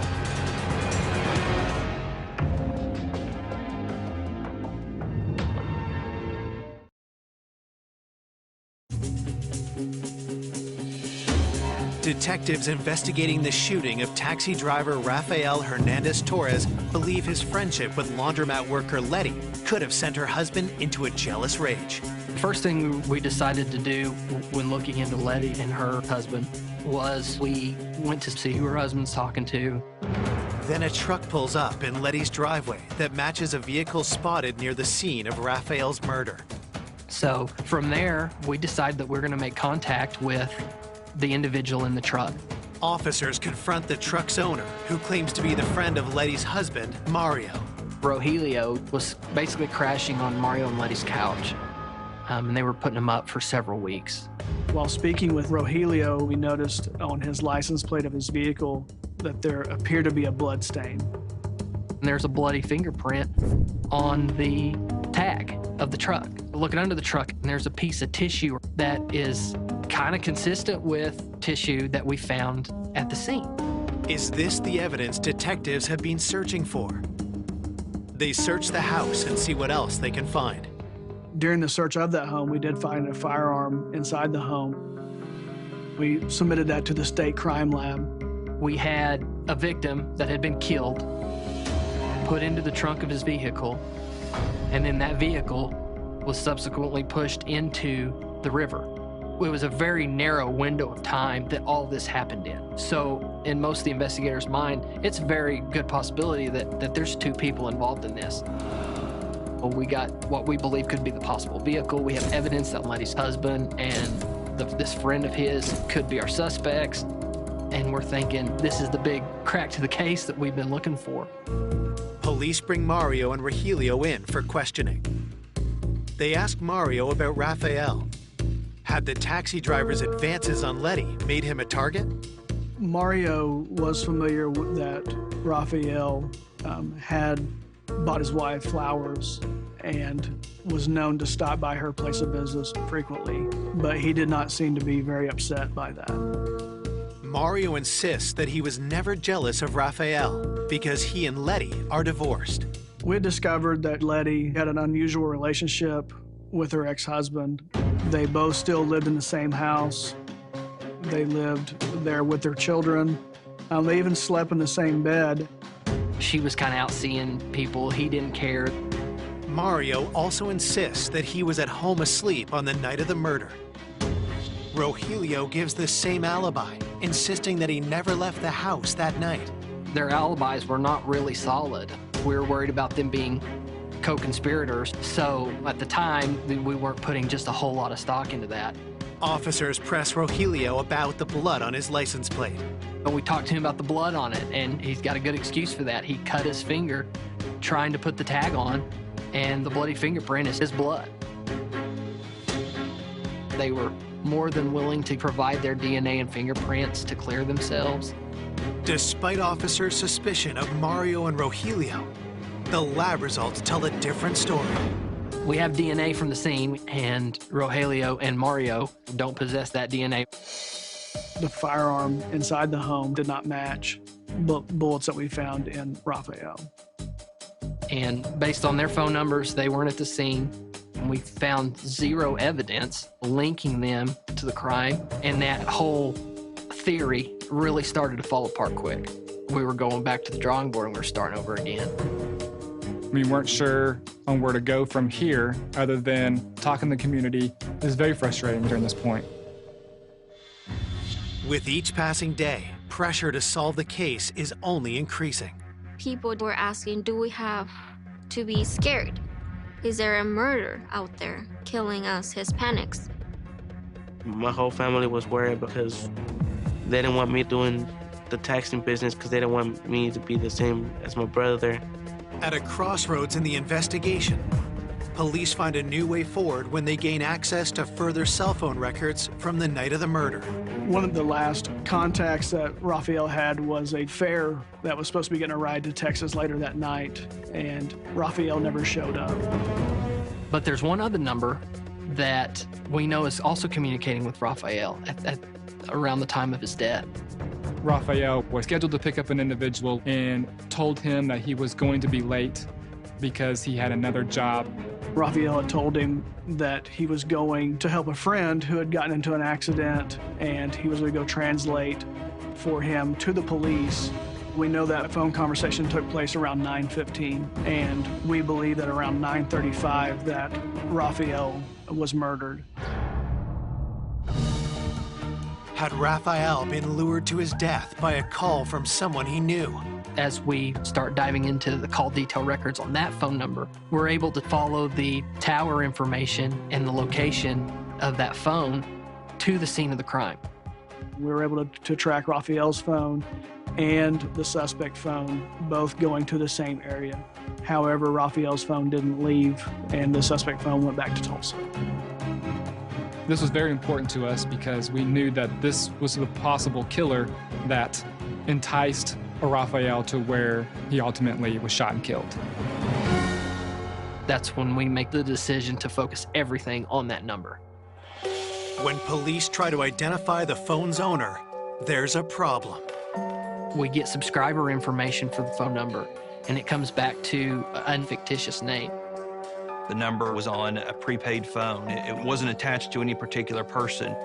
That number was very important to us, especially after seeing the lengths that the individual went to hide their identity. We felt very strong that this number was going to belong to the killer. So investigators had to start looking at other ways of identifying who this phone belonged to. We started to get call detail records for that number. And they started contacting people that were in contact with the cell phone.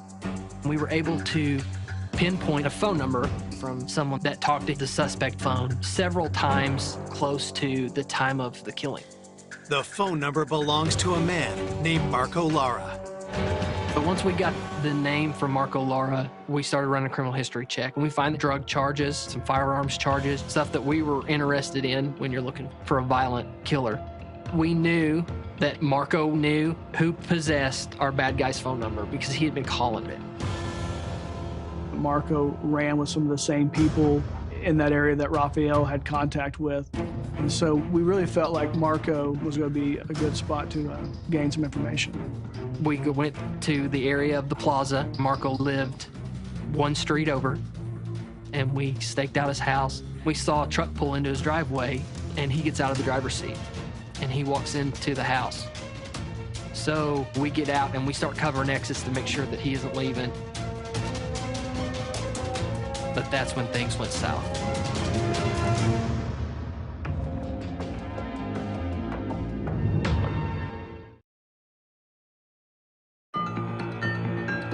Two weeks after cab driver Rafael Hernandez Torres is found shot dead in the trunk of his car, police are about to confront Marco Lara, a man they believe may know the identity of the killer. We went there to make contact with Marco. He refused to come to the door. We're calling him out through the loudspeaker, trying to get him to come out of the house, which turned into a standoff. We established a phone connection. There was a woman and children in the house, his family, and we're requesting for him to come out. And this goes on for a long time. Eventually, his wife and children come out, and we believe, that it's just him in the home. There was a several-hour standoff with him in which he ultimately gave up and came outside and surrendered. Police take Marco into custody and begin their interrogation. Initially, we were thinking, this is a bad guy. He's got criminal history. He's actively resisting us coming and arresting him. We're thinking, okay, this could very well be an associate of our killer, if not possibly involved. But cell tower phone records prove otherwise. But once we got him arrested, we were able to determine that his phone as well had not traveled to the area where Raphael was killed. If Marco is not involved, then why had he resisted arrest? He has an outstanding warrant. He's doing whatever he can to keep from going to jail.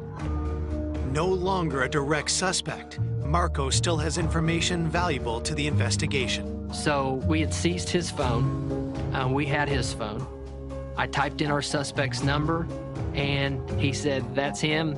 That number belonged to Roman Medrano, who lived in Tulsa.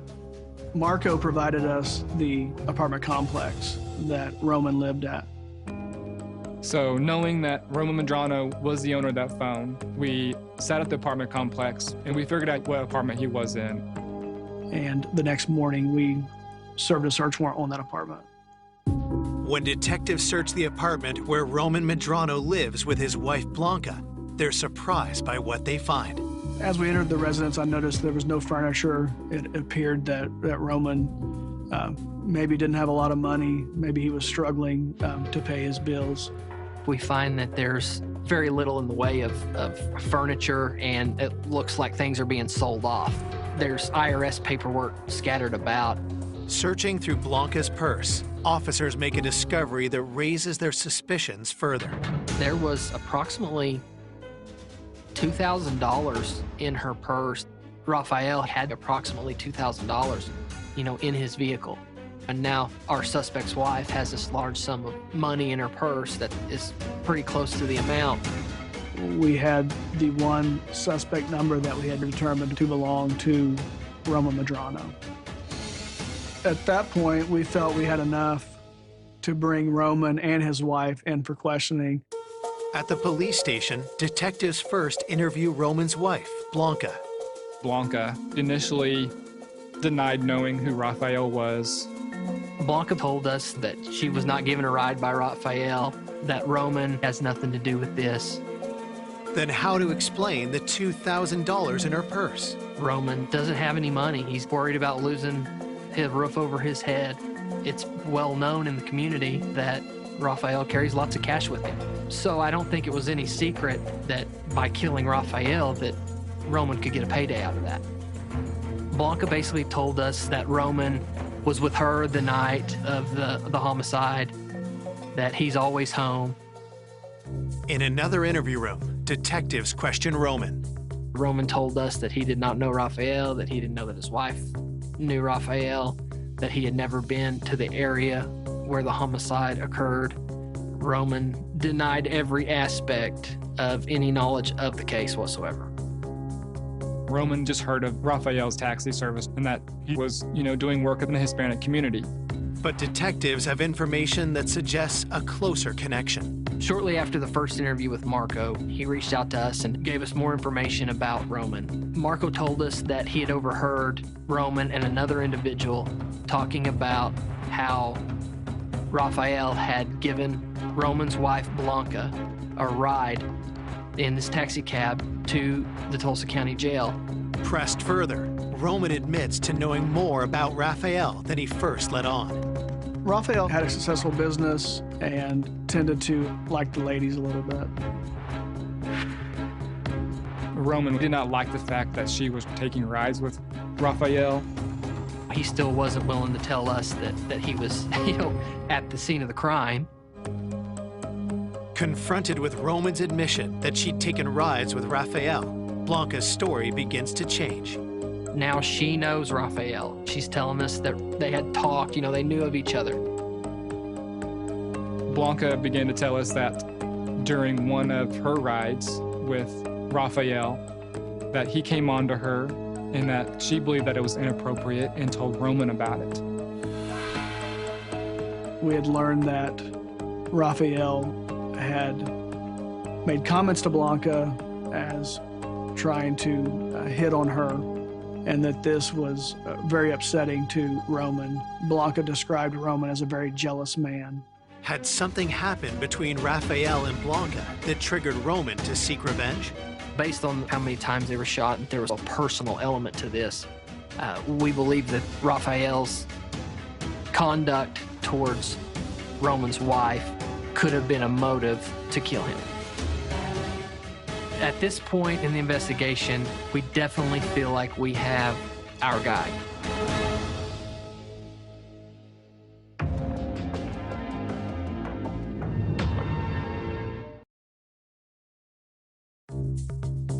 "17 days after Rafael Hernandez Torres' murder, police are investigating husband and wife Roman and Blanca Medrano. There were two angles that led us to Roman. One was jealousy. We knew that Roman was aware of Raphael giving a ride to Blanca. Roman believed that Raphael disrespected his wife by coming on to her as she described, which would indicate a motive behind Raphael's killing. But we also knew that Roman was struggling financially. And we had every reason to believe that Roman would know that Raphael carried money with him. We definitely feel like we've got probable cause to arrest him. We feel like we have our guy. We don't know if there's another individual at this point, but we know we've got at least one of them. Under questioning, the couple remains adamant in their denials. Roman would never come out and tell us the truth. Roman told us that he had never been to the area where the homicide occurred. Blanca gives us an alibi for Roman and says that he's at the house with her. We knew that wasn't true because it was Roman's cell phone that was at the scene. We got the overlay of suspect location from the cell towers. We knew the possessor of that phone was involved in this killing. Was it possible that someone else had Roman's phone on the night of the murder? We had the evidence from the cell phone that Roman talked to Blanca 20 times the night of the homicide. If you're sitting right next to him, why are you calling him that many times? And she says, I'm not. So things started to change. Now we have actual evidence from, the mouth of his own wife that what he's saying isn't true. So to this point, we have a very compelling circumstantial case. We've got the cell phone records. We have motive. Police take Roman's fingerprints and swab him for DNA. And then we get the information back from their crime lab, and we find DNA from the scene on a beer bottle that belongs to Roman Medrano. The DNA evidence that came back to Roman Medrano really firmed up the case against him. It went from a very circumstantial case to a really good case. Police are ready to charge Roman with murder, but know the case is far from airtight. There was no murder weapon. We didn't have an eyewitness to it. We knew that proving it in court was going to be very difficult to do.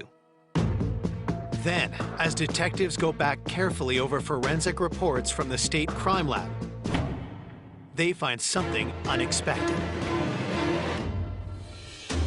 We were shocked when we found a second individual's fingerprint at the scene. When that fingerprint came back with a second person, it really blew it wide open. This fingerprint affirmed our suspicion that there was more than one person involved in the killing. That was a bombshell. That was a game changer in terms of the criminal prosecution, because now we had an eyewitness. That print came back to a guy by the name of Adon Mora. Adon Mora was a member of the community there in the plaza. This fingerprint came back from the Department of Homeland Security when Adon Mora was deported previously. Adon Mora was known as the Ice Cream Man. When I found out that the Ice Cream Man was involved, it was a shock because you don't expect someone to be that person. Why would Raphael's friend, the ice cream vendor, turn against him? We knew he was at the scene. We knew he knew the victim. We knew he knew the other suspect. Marco Lara told us that Adon and Roman were pretty tight. I mean, they spent a lot of time together. The consensus amongst the investigators is that it was more than likely a two-reason motive. One, they were in dire straits, needing money, and 2, that Raphael had disrespected Roman in talking to his wife, Blanca. At that point, we issued a warrant for Adon Mora. However, we did not have a location as where he was at. We spoke with an individual that told us that he had gotten scared about a criminal investigation and that he had went up north. But we did find that he was on Facebook. We wrote a search warrant to Facebook, and Facebook provided us a probable location of Adon. We were able to locate those IP addresses into a suburb of Detroit, Michigan. It gave us about a 3-block area. Detectives contact U.S. Marshals, who take Adon into custody within a matter of hours. I read Adon his rights. While speaking with him, he acted as if he was not close to Raphael in any way. When I asked him specifically if he had been to the area of the Caney River, he stopped the interview and requested that his attorney be present. Hearing of Adon's arrest, Roman requests another interview with police. During that interview, Roman was trying to give me scenarios where Adon had perpetrated this crime, and Roman was just trying to give him a ride, had no idea what was going on. Told that Roman has pinned the blame on him, Adon decides to cooperate and tell his side of the story. Adon eventually agrees to speak with us and said that Roman had owed him money and that he had a way to get him his money back. Adon says that the night of the homicide, Roman tells him that he needs Adon to come with him and that he was going to get him the money. So Adon gets in the vehicle with Roman. Roman stops. They get a pack of beer and they drive down to the riverbank of the Caney River. Had Adon just signed on to help Roman kill Raphael? If so, which one of them fired the gun? There's a lot of things that we don't know at this point. We had 2 people that we could put at the crime scene, but we didn't know who the trigger man was. We felt confident that we could prove that Roman Medrano was there and was a part of the crime, but Roman was trying to give me scenarios where Adon had perpetrated this crime. Adon is doing his best he can to separate himself from the crime. It's extremely important for the family members that we get justice for them. This was an incredibly violent crime, and we wanted the person that pulled that trigger. When I found out Raphael was slurred out because someone needed help, it was just horrible. Why would you lie to him like that? We wanted a conviction for the community, for the family, so we requested that Adon take a polygraph. There's no way that we can give Raphael back, but what we can do is solve the crime and send the perpetrators to prison.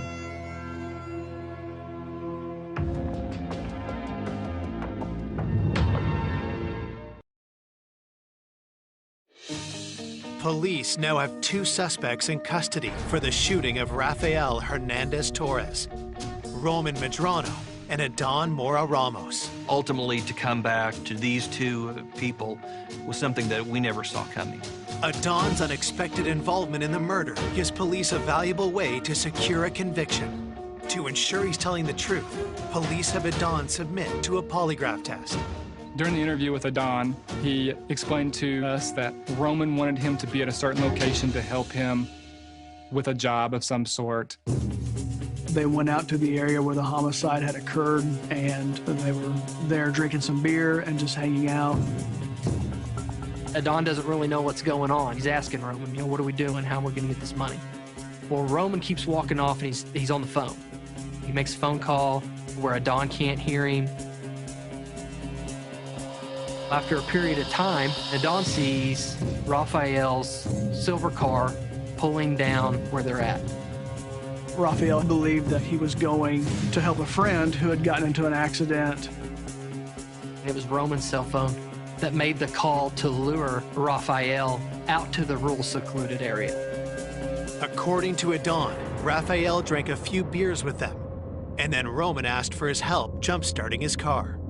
Roman directed Raphael's vehicle to pull down and give him a jump. Roman tells Adon to take the jumper cables and hook them up to the cars. Adon tells investigators that what happened next took him by surprise. Adon is trying to hook up the cables under the hood of the car, and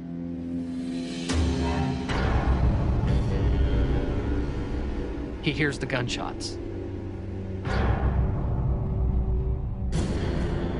He looks up and says that he sees Roman standing over Raphael, and that Raphael has been shot several times. Adon fingers Roman as the triggerman, as the actual killer.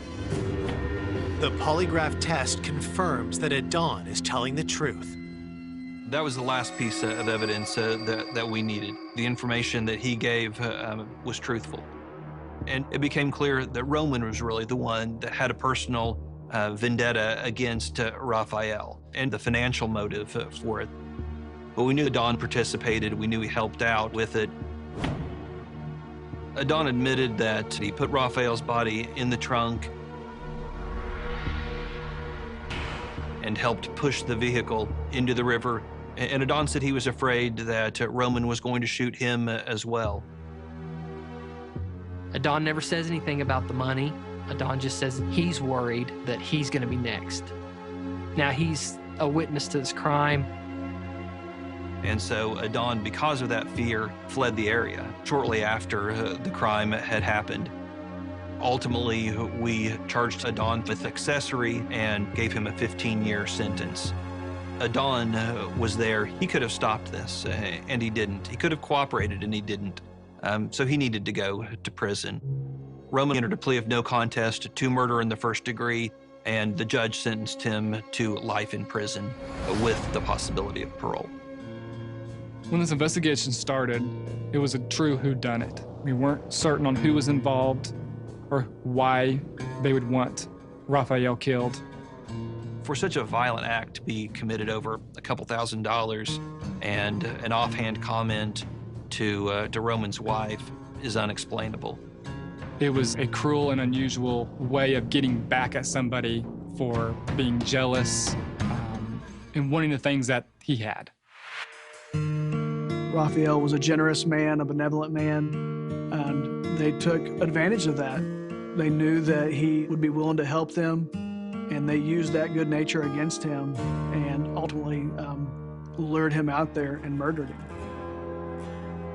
My whole family felt relieved because we finally got justice from my brother, Raphael, because his dad didn't go in vain.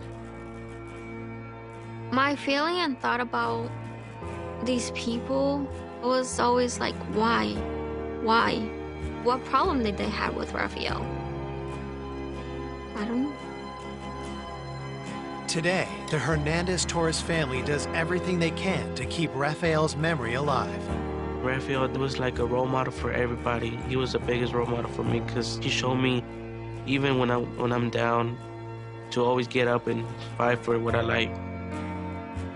We just love for Raphael to be remembered as a crazy, funny, flirtatious guy who thought of helping other people.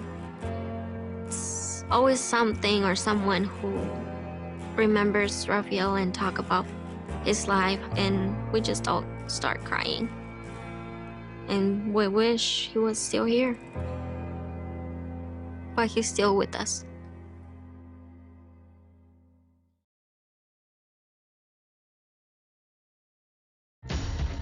A generous soul.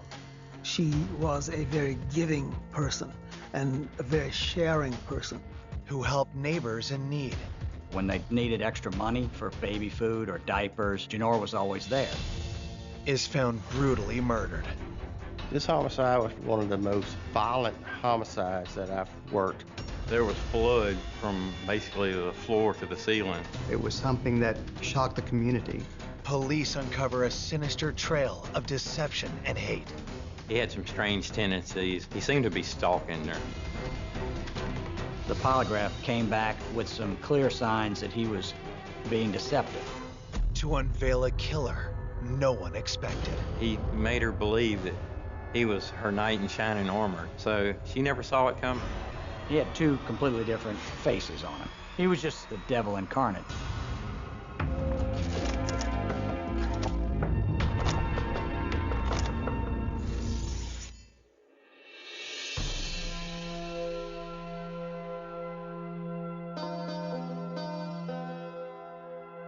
One hot summer morning in the sleepy rural town of Clinton, Louisiana, the sheriff's office gets a call that sends them to a farmhouse just outside of town. It belongs to a woman named Genora Guillory. When Genora didn't show up for work on Monday morning, her coworkers started to get nervous. They called her cell phone, she didn't answer. They called her landline, and it was busy, it stayed busy. At that point, a friend at work called the sheriff's office in East Feliciana and said, "Would you please go check on our coworker, Genora Guillory?" The deputy that worked for the East Feliciana Sheriff's Office, he went to the residence to look for her. The door was unlocked. And he discovered the body.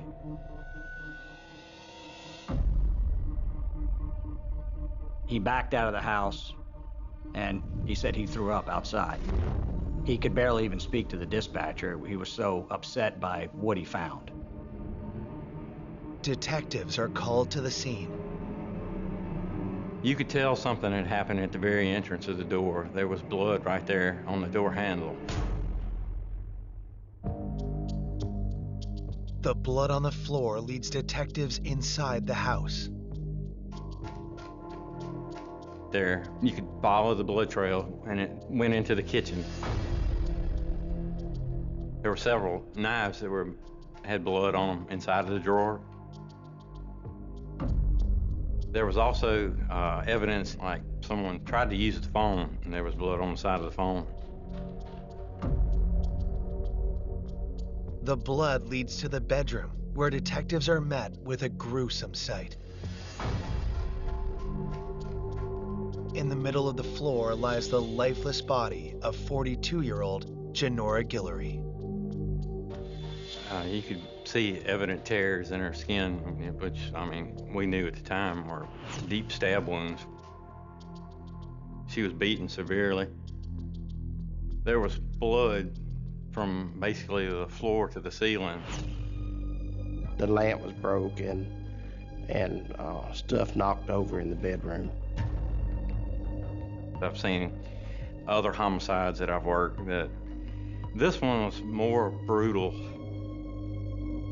The body was also half closed, legs open, and she was pinned against the wall. There was a possibility that she had been raped. Detectives in this small parish don't investigate many homicides, let alone one this brutal.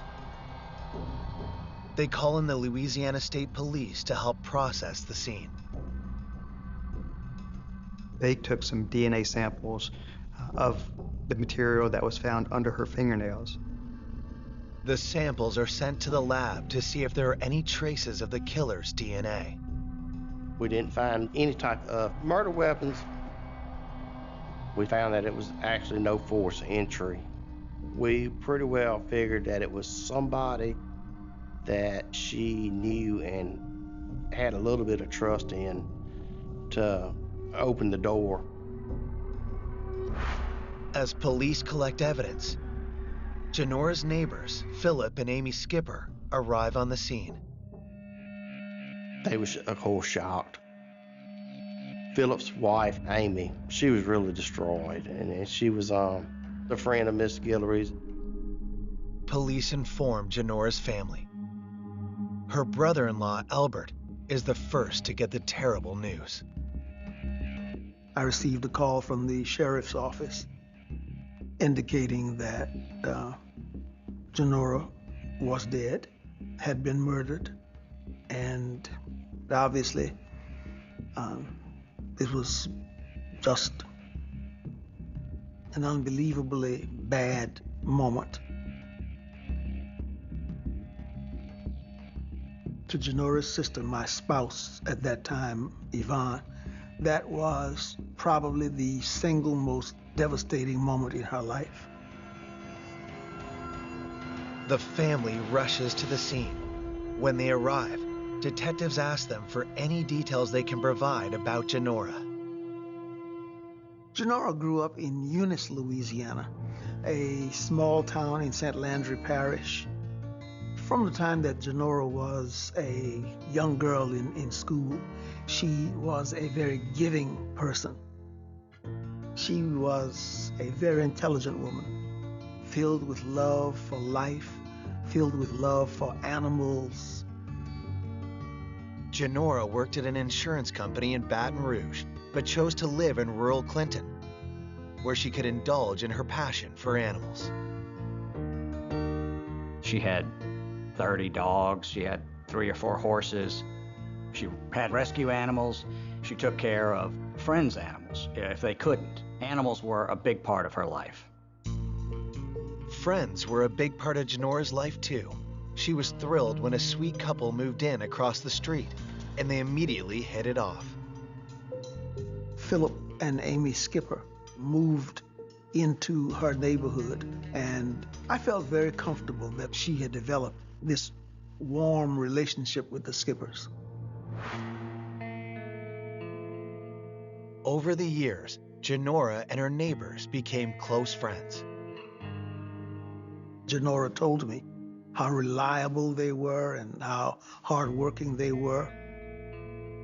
Genora really liked her neighbors, and she thought of the Skippers almost like family. Now her friends are heartbroken over Genora's violent death, and police are faced with the puzzle of finding her killer.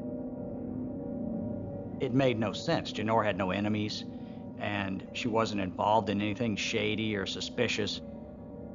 When the autopsy report comes back the next day, it concludes that the murder took place between 11 p.m. and 2 a.m. It also reveals just how brutal Genora's final moments were. She was shot 5 times with a .22 caliber gun and stabbed 5 times. But neither of these attacks caused her death. A severe blow to the back of the head severed her brainstem from her body. She was actually alive, and she was fighting back and was stabbed and shot. This was one of the most violent homicides that I've worked. It was a very much overkill, which usually means it is a crime of passion. This was a particularly brutal, dastardly deed. We all stood outside Genora's house that morning and talked about who could possibly have done this. Despite the concern of Genora's family and friends, detectives can't rule out anyone as a suspect. We began talking to the neighbors and co-workers, the ones that showed up, and just started trying to get information. One person in particular draws investigators' attention: Genora's neighbor, Philip Skipper. Philip was real calm. What really got me was his over wanting to help too much, you know. We just had a feeling Philip knew something. Coming up, investigators uncover a dark obsession. He was infatuated with her and couldn't take no for an answer. And menacing secrets. They called her names behind her back all the time, but never to her face. There was an incentive for them to actually murder her. That leads them to a suspect they never expected. They went on a tour of the murder scene, and he described the whole thing. He just blurted out, "Do you have a woman named Mrs. G that was murdered over there?"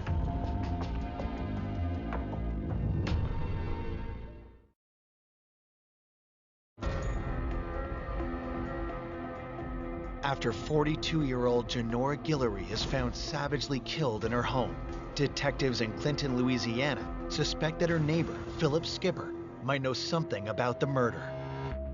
Philip was over helpful at the crime scene, and it is something that we wanted to check out more.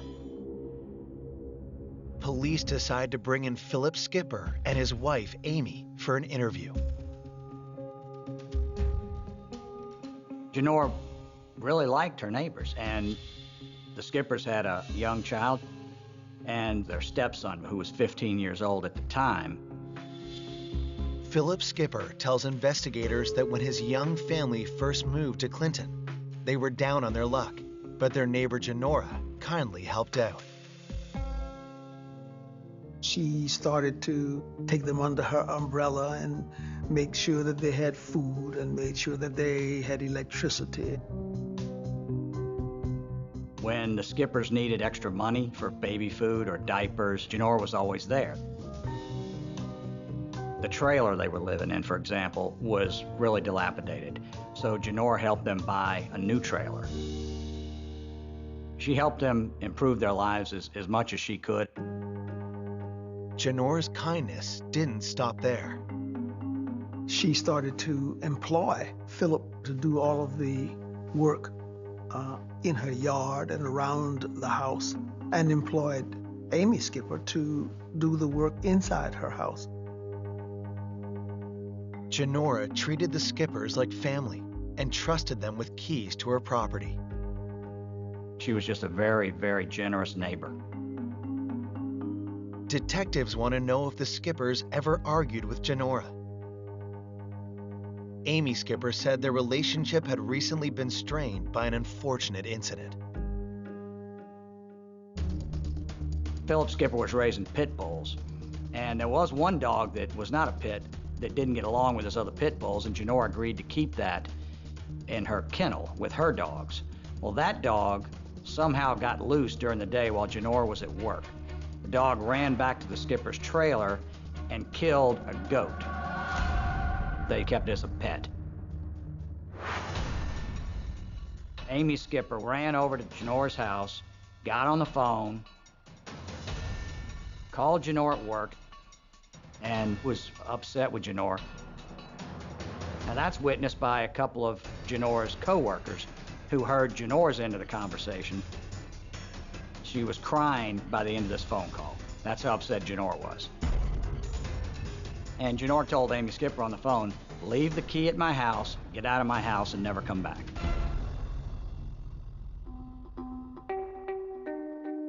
When police question Philip about the conflict, he tells them that he and Amy had since patched things up with Janora, and they were back on friendly terms.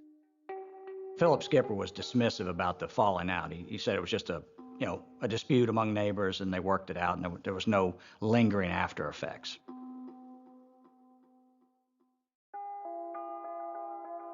Police are skeptical about Philip's version of events, and when they notice scratches on his arms, they wonder if they were made by Janora while trying to fight for her life. Questioned him about that. He said it was from him and his stepson wrestling in the yard. Not convinced by his story, investigators ask Philip where he was on the night of the murder.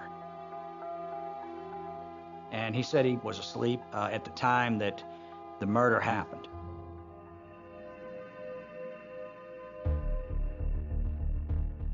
To confirm Philip's story, police asked to interview his 15-year-old stepson, John Ballio. When you interview the juveniles in Louisiana, you had to have permission of the guardian or the parent, which we had. I mean, they did cooperate there and let us talk to them. When detectives questioned John, they noticed scratches on his arms too. Is it possible Janora fought back against two attackers? John Ballio had marks on him. He gave us the same story. John corroborates his stepdad's story, but police are still suspicious. The marks on their arms was really something that we wanted to check out more if they was being truthful.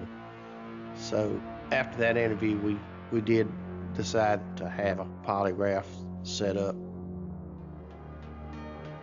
Philip and John agree to take the test, but before it can be scheduled, investigators uncover a critical detail. During the course of the investigation, we did learn about an insurance policy Miss Guillory had taken out on herself, and the money would go to the Skippers. Was an insurance payout reason enough for the Skippers to kill their friend and neighbor? With a lack of motive, it's really hard to find the killer. The insurance policy was an incentive for them to actually murder her.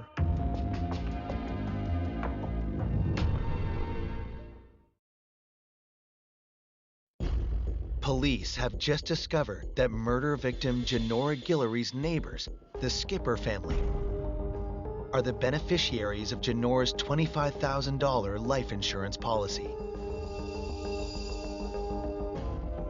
And it's just kind of unusual that the neighbor would have an insurance policy and list the other neighbor as a beneficiary.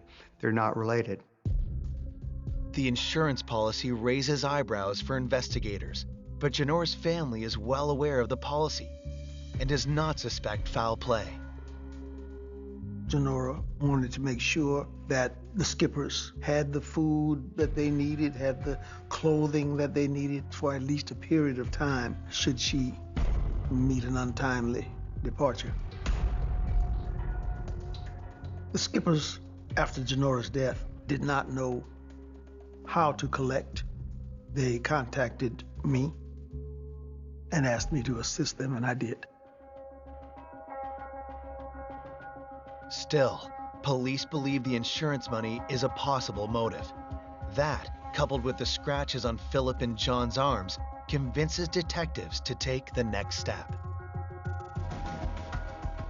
Philip Skipper and John Ballio showed up at the Baton Rouge Police Department, which has a polygraphy unit, and they both took separate polygraph tests. The polygraph interrogator asked 15-year-old John Ballio for an alibi. John Ballio said he was at home asleep when the murders occurred. Both John and Philip are asked about their knowledge of the murder by the examiner. And when their responses are analyzed, detectives are surprised by the results.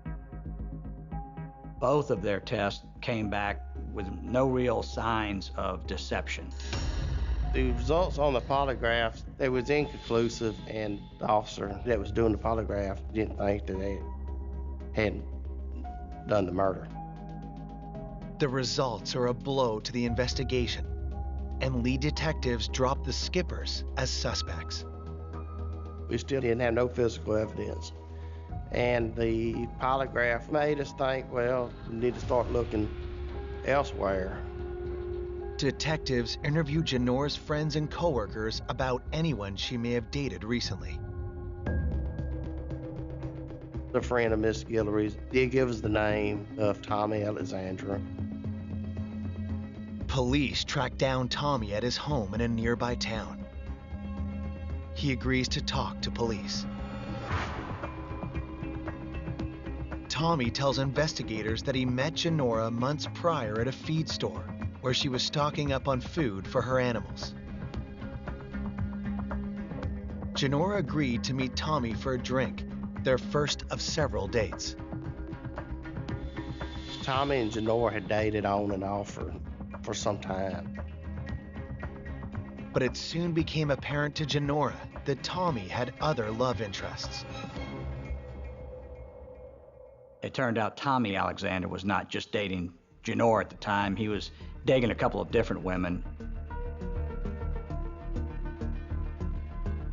Genora really liked him, but Tommy didn't want to settle down. He wasn't going to commit to one woman.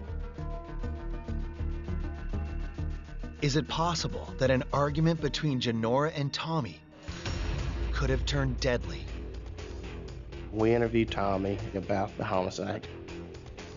On the night Genora was murdered, Tommy says that he was at home. Police talk to his girlfriend, who confirms his alibi.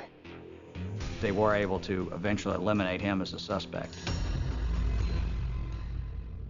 As far as physical evidence to tie a specific suspect to the scene, there really wasn't anything. They kept trying to dig for facts, but they were hampered by the fact that, once again, they couldn't figure out why anyone wanted to kill her. Determined to get justice for Genora, investigators interview her coworkers and discover that she had an ongoing conflict with a man in her life. We learned about another friend, Steve Williams, from coworkers, and basically what we learned is that he wanted to date Miss Guillory. But the feeling is not mutual. Steve Williams managed to persuade Genora to go out one time, and that was enough for her. She didn't want to go out with him again, and she let him know. But he didn't take that no very well. Miss Guillory had really got concerned about him, according to her friends. He would sit out in the parking lot and wait for her to get off from work, would show up unannounced. Steve Williams showed up out of the blue while she was working her horses. He pursued her a little more aggressively than was comfortable for the family. From coworkers' explanations over there, he seemed to be stalking Genora. Genora said, "He's bothering me and he needs to stop." When detectives look into Steve Williams, they're shocked to learn that their potential suspect is one of their own. Steve Williams was a Baton Rouge police officer.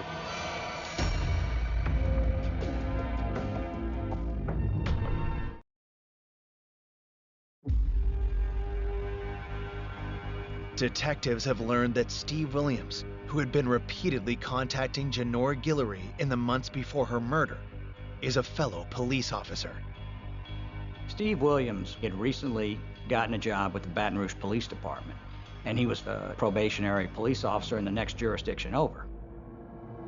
He was infatuated with her, and he was just a guy who couldn't take no for an answer. Genora's friends knew that she was not interested, and of course after the murder, when the police are asking, well, who may have been upset with Genora, he became a focus of the investigation. When you investigate law enforcement officers, it's harder than most because they know the law as good as you do. But we did have good cooperation through Baton Rouge City Police Department. Whatever we needed, they was willing to provide. As investigators gather more information about Steve, they uncover an intriguing tip from one of his colleagues, 29-year-old officer Tabitha McCants. Tabitha came forward during the investigation, and she had worked with Steve Williams at Baton Rouge Police Office. It turns out she got kind of a bad vibe from him.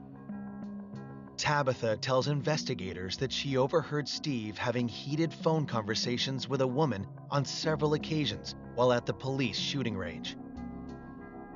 She said they'd make multiple phone calls. Police need to check Genora's phone records to find out if Genora was the person Steve had been calling. Tabitha also tells investigators that Steve mentioned shooting targets at his mother's home. And when they ask Tabitha if Steve mentioned the type of gun he used, her answer sets off alarm bells. She says he used a .22, which by this time we found out that .22 was used in the shooting of Miss Guillory. As a police officer, of course, Steve Williams had firearms.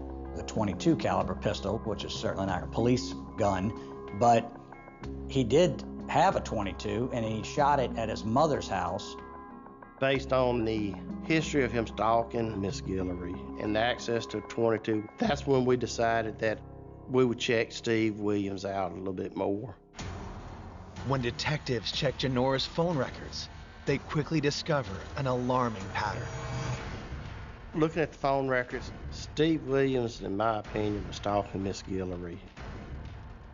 The phone records showed 35 calls to Genora's home from the shooting range in 4 months, and an escalating pattern of calls and messages. Steve Williams had left several messages for Genora the weekend that she was killed. In fact, he told her in a message that he would stop by her house on the day she was killed. Investigators don't waste a second bringing Steve in for questioning. And when they do, his demeanor has them instantly suspicious. Steve was real nervous. It was just something about him, like he was hiding something from us. Steve insists he had nothing to do with Janora's murder and claims he stayed at his mother's house the night Janora was killed. Steve's mama's residence about 40 minutes away from where the homicide was. Police believe Janora was murdered between 11 p.m. and 2 a.m. Could Steve have slipped out undetected while his mother was sleeping? Janora was shot with a .22 caliber pistol, and the fact that he had a .22, was nearby on the day she was killed, it really put him very high up on the suspect list. That's when we had him take a polygraph. Steve's answers are analyzed and the results sent to detectives. Steve Williams' polygraph examination came back with some clear signs that he was possibly being deceptive. His polygraph basically told us that he may have known something about the murder. It made me really think that he had something to do with this. That's when Steve advised he wasn't going to talk to us no more. He wanted a lawyer. Despite Steve's refusal to cooperate, detectives continued to investigate him. He looked like a good suspect. Now the question would be, can they find the evidence to prove it? They got a warrant for his house, they got warrants for his personal cars, and they got a warrant for his police car. Now, to do that, they had to work with the Baton Rouge Police Department. And the detectives were hoping to recover a .22, knife, anything with blood stains, anything to link him to the crime scene. They didn't find anything. It's a major setback. But detectives still have one last piece of forensic evidence that they believe could connect Steve Williams to the murder. They get a search warrant for a DNA sample from Steve to see if it's a match for genetic material found on Janora's body. We had those fingernail scrapings that were taken off her from the State Police Crime Lab. It was determined, yes, there was some male DNA under her fingernails. Coming up, investigators zero in on a vicious killer. I picked out the worst photo that I could find of the crime scene, and I threw it in front of his face and made him look at it, said, did she deserve it?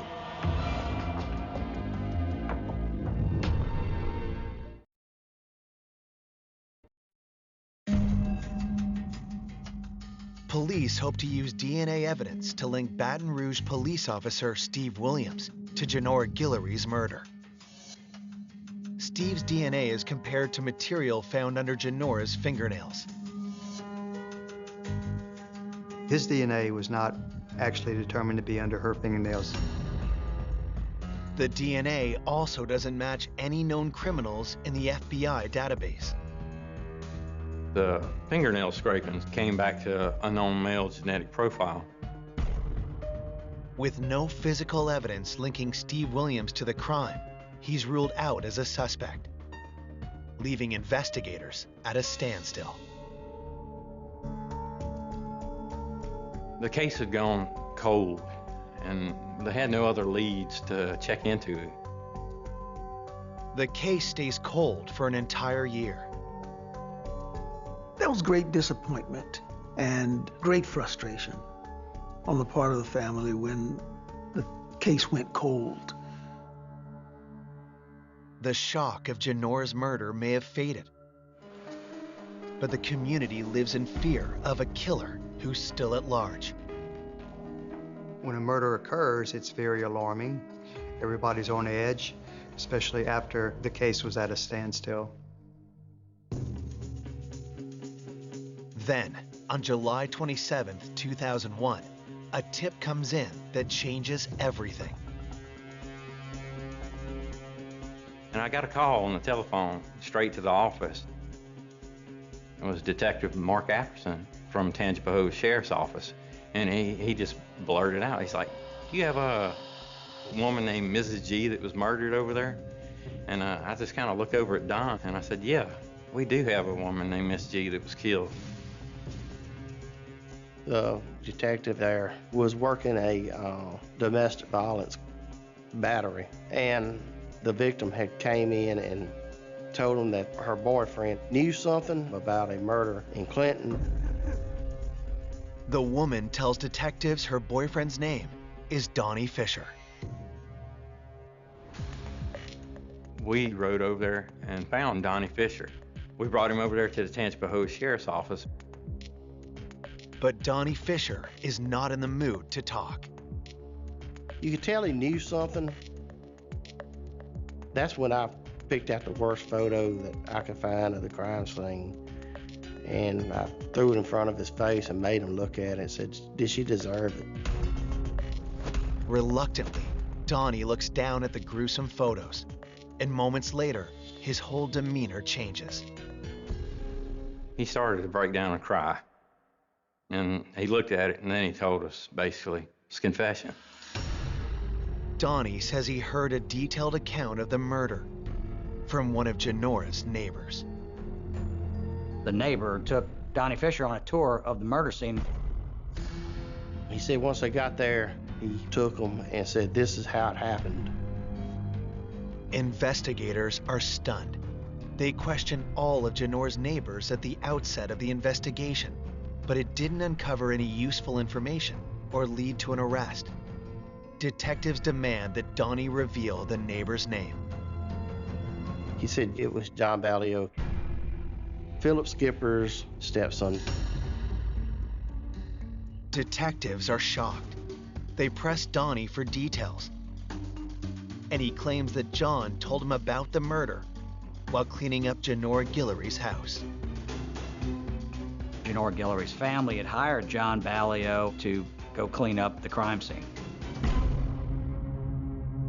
Donnie Fisher, he was out there helping, so as they're cleaning up the house, John Ballio was bragging to Donnie Fisher about how he killed Janora Guillory.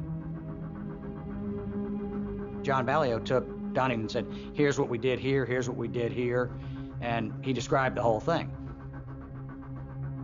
Investigators don't know whether to believe Donnie's story, especially since John Ballio's polygraph was considered truthful.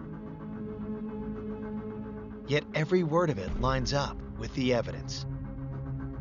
John actually showed Donnie how Miss G ran through the house, and talking to Donnie, he described everything that we had put together from what we seen at the crime scene. Detectives want to know, why would Ballio want Janora dead after all she had done for his family? Miss Guillory would rather help somebody than hurt somebody, you know. She would do anything she could to help the Skippers. It's kind of heartbreaking. Police now believe that Donnie is telling the truth. So they quickly file an arrest warrant.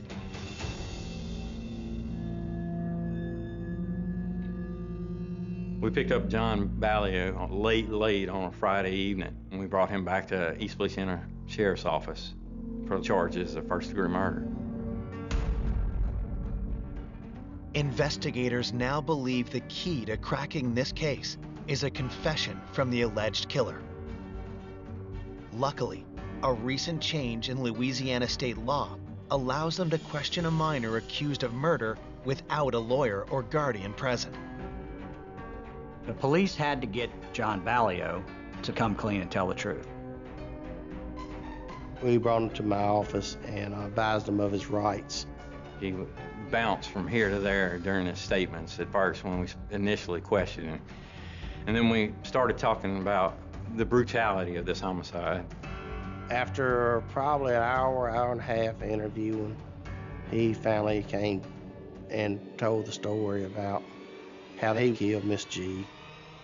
But first, Ballio needs to get something off his chest. He didn't do it by himself. Pointing the finger right back at Philip Skipper. Detectives are speechless. John Ballio just implicated his stepdad, Philip, in the murder of Janora Guillory. And that's not all. He pointed to several other people, too.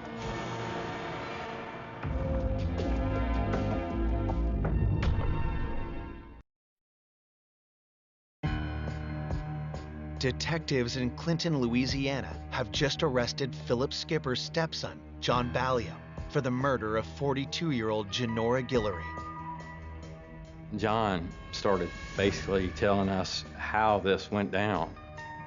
And John claims he didn't act alone. He points the finger at his stepdad, Philip Skipper, and 2 other people.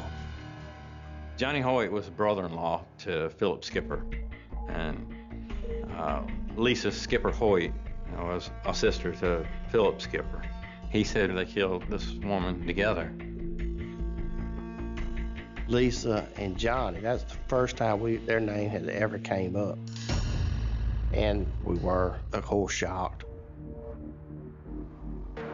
John Balio gave a detailed confession on videotape to exactly what happened. John claims that Philip, Johnny, and Lisa had formed a white supremacist gang called the Brotherhood, and that killing Genora was meant to be John's initiation into the group. It would be my true test of brotherhood. It was a skinhead gang. Actually, they were very anti-black and neo-Nazi. Philip Skipper, he had 2 completely different faces on him. I mean, he had the one he presented to Genora Guillory, which was, you know, the nice neighbor. And then behind her back, he called her all kind of names. He hated black people. He basically made her believe that he was her knight in shining armor. She never saw it coming. Killing Genora would not only initiate Balio into their gang, but also bring a financial windfall. Philip Skipper was smart enough to figure out that, hey, if she doesn't like us anymore, it's not going to be very long before she changes that insurance policy and names someone else as beneficiary. Balio tells detectives that on the night of the murder, the group had been drinking heavily. They arrived at Genora's door at 2 a.m. When we got there, Lisa walked up to the door and knocked on it and told Miss G that she needed some money to get the baby some diapers. And Miss G cracked the door open. That's when Johnny hit her and forced his way in there. They just jumped on her like a pack of hyenas. She ran through the house, down the hall, screaming for him to leave her alone. And she ran into the kitchen and got to the knife drawer trying to get her knife so she could cut him to make him leave her alone. Eventually, she ran to her bedroom. John told us that they took turns stabbing her, and they took turns beating her, and they took turns shooting her. And then somebody threw the final blow that, according to the medical examiner, killed her instantly. It was a blow with a bat to the head. Philip started hitting her with the bat. And after Miss G stopped breathing, they started raping her. John Balio said that they used condoms. There was not an indication of any seminal fluid or any semen at the scene that night. With no evidence to back up John Balio's claim of sexual assault, the rape charges are dropped. But detectives are still determined to bring Genora's killers to justice. John Balio's confession gave us enough probable cause to make sure this case got prosecuted. For cooperating with police, John is given a deal. He pleads guilty to second-degree murder and receives a juvenile life sentence to expire when he turns 21. Lisa Hoyt also takes a plea agreement and is sentenced to 25 years. That leaves Johnny Hoyt and Philip Skipper to face justice in separate trials. When news of the arrests gets out, Genora's family is devastated. When the family found that Philip and John were involved, they were really, really upset and angry that the people that Genora had taken care of so diligently were the ones involved in her murder. The prosecutors are determined to bring Janora's killers to justice, but they have a problem. There's no concrete evidence linking either Philip or Johnny to the crime scene. There was some male DNA under her fingernails, but it did not match the samples that we had from the 3 males in this case. Both cases rest entirely on the testimony of John Ballio. John Ballio walked us through what happened that night, and that was crucial for our case. He actually brought everything together and made the whole situation make sense to a jury. It was Philip Skipper's trial. The jury came back with a unanimous verdict. He was guilty of second-degree murder. Philip Skipper is sentenced to life in prison without the possibility of parole. Philip's wife, Amy, is not charged with any crime. A lot of times people ask, what about Amy? What about Amy? Amy Skipper had no idea what her husband was doing. I genuinely believe that Amy Skipper did not have any knowledge of what was going to take place. I believe that she had nothing to do with this. Johnny Hoyt was found guilty of second-degree murder and sentenced to 25 years without the possibility of parole. But for the family of Janora Guillory, no punishment could possibly make up for the pain they suffered in the wake of her murder. Janora's father died of a broken heart. It was just a very, very difficult time for everyone in that family. I'd like for people to remember Janora as we knew her, warm and happy, and someone who would give the shirt off her back to anyone who needed it. We are all happy to have had our lives enriched by her passage through this life.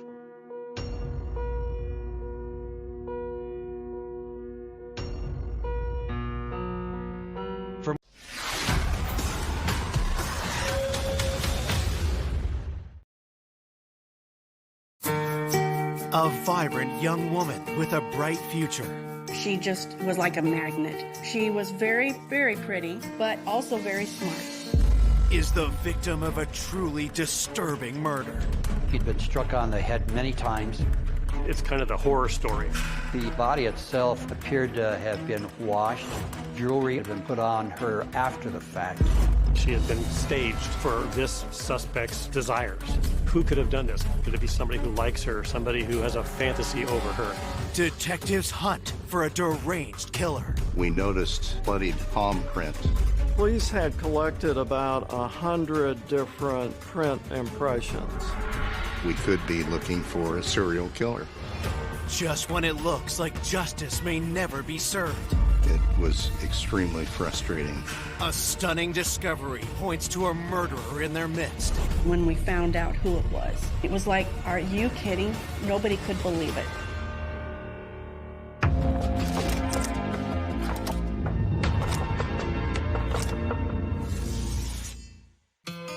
Less than an hour outside Los Angeles, Irvine, California is a peaceful community with a coastal vibe. Irvine is very, very pretty. It is pretty much the hub of Orange County. The ocean's only 10 minutes away, and this is where everybody wanted to be. Irvine has always been considered to be a very safe city and has not been known for violence. On May 14th, 1979, Irvine's sense of safety is shattered when a man calls 911 to say he can't get a hold of his 22-year-old girlfriend, Savannah Anderson. Earlier that day, her boyfriend went over to her residence to meet her at about 6 o'clock. He couldn't get any response at the door. He went back home for a while, couldn't get a hold of her still. He called the police department about 7:25 p.m. It was a welfare check. Her boyfriend indicated that she had not been feeling well, and so there was a concern that it could be a health issue. When the officer arrived, he met her boyfriend, Bill Mills, and another man, Ken Bergenson, who identified himself as her boss. They explained they'd both come to the apartment to try to find out if she was okay because nobody'd been able to get a hold of her that day. I was very fortunate to work with Savannah. Savannah was always prompt, and she didn't come that day. All day long, it was like trying to get a hold of her, no answers. By the end of the day, we were very concerned something might have happened because that wasn't like her. The officer found the apartment was in fact locked up tight. There was no key available from the apartment office. The officer found out that a bedroom window nearby was unlocked from the inside. He was able to open that bedroom window. When the officer made entry, he was able to see a woman with a lot of blood around her, lying in bed, towels wrapped around her face and head. She was cold to the touch. Both Savannah's boyfriend and boss are taken to the station for questioning, while homicide investigators are called to the scene. When I walked in, it appeared to me that there was a struggle, a fight, and it was very clear that she was attacked on the bed, and she laid on the bed for some time due to the amount of blood that had pooled in that area. A lot of blood splattering against the back of the wall and the headboard. She also had towels over her face. After the towels were taken off, her face was found out to be beaten very severely, excessively. The towels were significant. It tells you that the killer may have known her and didn't want to look at what they've done. It appeared that the body of the victim had been beaten with something hard. She had multiple defensive marks on her arms, her hands, nail marks around the neck area, which would indicate that she also had a ligature that had been placed around her neck. The legs were slightly raised as if some sexual activity may have occurred there. Perhaps she was the victim of a sexual assault. The degree of violence to Savannah's body was unusual. Did somebody do it because they were angry at her? If they were angry at her, is that because they knew her, they loved her, they hated her? Based on the state of the body, police believe Savannah was likely killed in the early hours of the morning. Looking closer, several details strike investigators as highly unusual. Savannah had some jewelry on her. There was a necklace around her neck, and the clasp was at the front. There was also a watch on her arm that looked like it had just been put on there loosely. We were surprised to see that those items were still intact on her based upon the brutality of her attacker. So it appeared that he may have just put those items back on her. The body itself appeared to have been washed, as there's very little blood on the skin surface of the victim. We noticed drag marks from the bed onto the carpet leading into the bathroom. Inside the bathroom, there was diluted blood with water around the sink area and also the bathtub. She looked like she had been cleaned up and set in a particular position on the bed. It was staged for this suspect's desires. And I think that was important to get an idea of what this type of person was willing to do to Savannah's body, put things on her, put clothes on her, whatever. It was very unusual for any type of murder, in my opinion. It looks like somebody wanted to make it look like she was fine and nothing was wrong. Police find some important clues the killer left behind. We noticed bloodied palm print leading from the bedroom into the bathroom. Palm prints are identifiable just like fingerprints. There were smudged, bloodied fingerprints on the toilet seat. They were basically the only way that we'd be able to find out who the killer might have been. There was no DNA at the time. Detectives find no murder weapon or any sign of forced entry. We made the determination that the killer may have been known by Savannah and let him in through the front door. Another theory was through an unlocked open window. After finishing up at the scene, detectives break the news of Savannah's death to her loved ones. The parents lived in Utah. When I spoke to Savannah's mother on the phone, she was devastated by this. It was her only child. It's probably hard for most people to realize, first of all, what it's like to lose a child, let alone the only child you have. Savannah's mother said Savannah had made a collect call to her about 10 o'clock the previous day on Mother's Day evening. They had talked on the phone for about 2 hours. Savannah was very happy, good mood. That must have made it even more so difficult.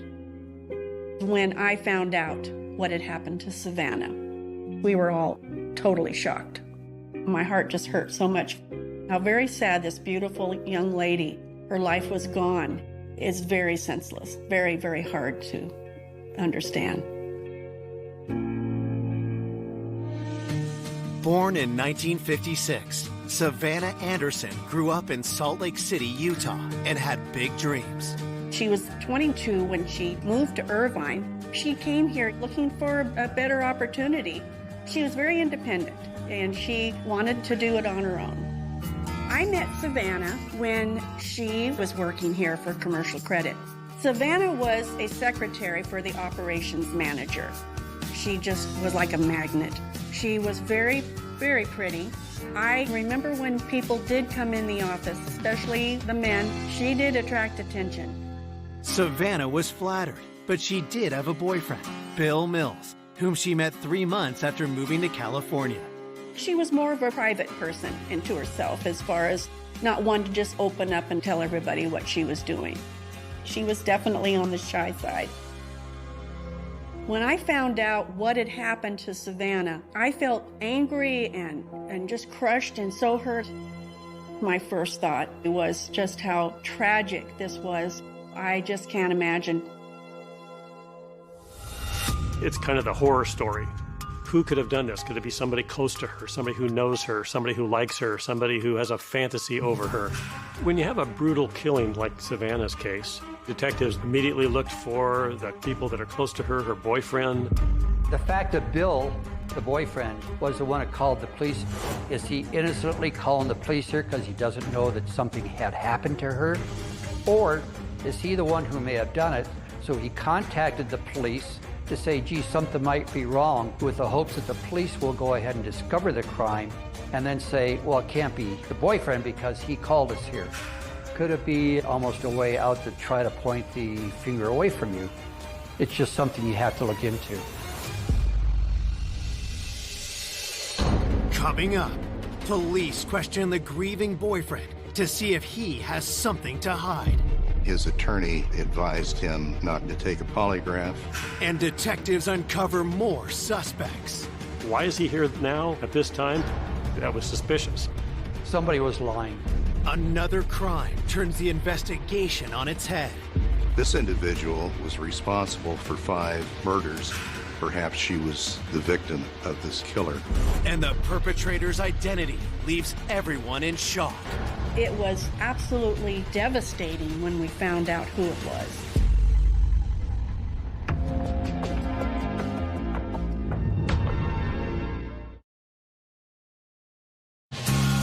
Police investigating the gruesome murder of 22-year-old Savannah Anderson have their first suspect, her boyfriend, Bill Mills. When you have a crime of passion where somebody is murdered, there are definitely times when a boyfriend who just got angry and upset did the crime. The first thing we did was began meeting with Bill Mills so we could understand better about Savannah, his relationship. Bill tells police he and Savannah started dating 6 months ago, and he was in love. They had met each other in another apartment community. They had gotten along well. He was about 9 years older than Savannah. In talking with him, had learned that he had just asked her to marry him. Police are curious if something came up to disrupt the couple's plans for the future. It was a large, violent crime scene. Did he do it because he was angry at her? Bill tells investigators he last saw Savannah a day earlier on May 13th. They had brunch together, and then he spent the day over at her apartment. During the interview with Bill Mills, we found out that Savannah and he did have sex that day. So that would be important later on in case there was semen found inside of her. Bill told me on the 13th he left her apartment at about 10 p.m. Once he did leave, what happened to him? Can anybody account for his activity after he apparently left her apartment? He said he went home, he went to bed, and then to work the following day. Bill says he and Savannah had plans on the 14th after they both got off work. He went to her apartment about 6, knocked, couldn't raise her. He went back home for a while, then Bill Mills went ahead and contacted the police department. Bill denies having anything to do with Savannah's death. It appeared that Bill Mills was really in love with her, thought it was a very serious relationship. He was very happy with her. Bill was cooperative. He tried to assist us as much as he could. But there is one request Bill won't comply with. There is a red flag. He was asked if he would be willing to take a polygraph. He contacted an attorney, and his attorney advised him not to take one. We did ask if we could see his body, his hands, his arms, see if there's any indications of a struggle with anybody. But his body was clean. We asked him if we could go ahead and take his finger and palm prints. He agreed to let us do that. It will be weeks before the results come in. In the meantime, detectives are forced to let Bill go. Next, they move on to another man in Savannah's life. Part of the investigation and process was to meet with her boss, Ken Bergeson, who had been at the crime scene. In speaking with him, he said he had known her in Salt Lake and had offered her a job locally here. Ken Bergeson also said that he kind of considered himself a father figure to her. He helped her move. They had talked many times, been out for drinks, been out for lunch and different things. Could Ken have wanted more than a professional relationship with Savannah? Was anything going on romantically in the present day?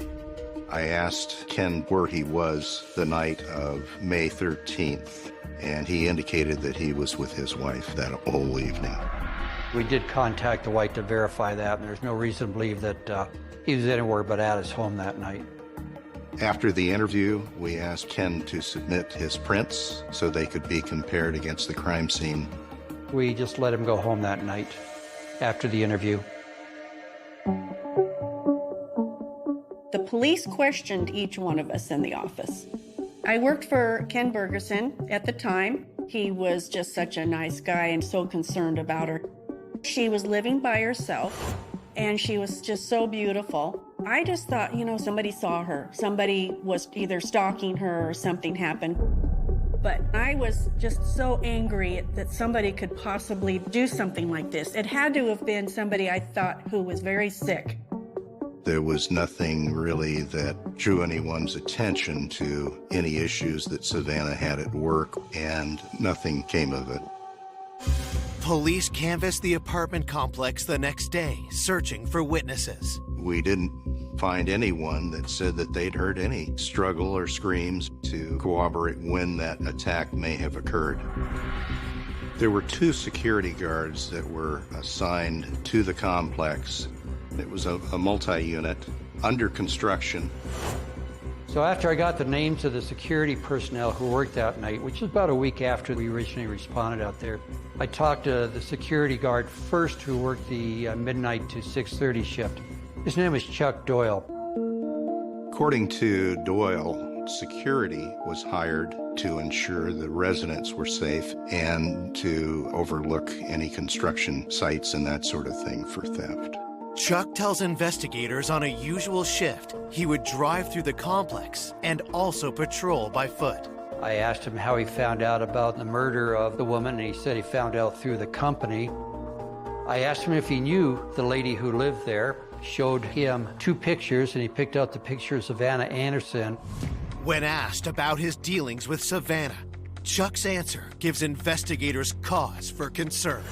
He indicated about a month prior that he'd helped Savannah gain entry into her apartment and slid a window open for her. It was notable that Mr. Doyle had said he was aware that at least at that time one of the windows was unlocked. Doyle said, "You'll find my fingerprints on Savannah's window, and this is the reason why." Immediately, we printed him.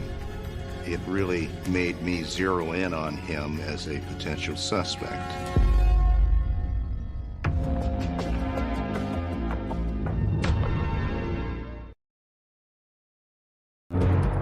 A week after Savannah Anderson was found bludgeoned to death in her bed, security guard Chuck Doyle has drawn suspicion after admitting that his fingerprints are likely on her unlocked window. She had locked herself out of her apartment before, contacted him while he was on the site to see if he could help her get into the apartment. The security did not have any pass keys. He found that a window was unlocked. He was able to slide the window open. He also said that he didn't go inside. It could be for a couple of reasons. Could be perfectly innocent that he didn't go inside.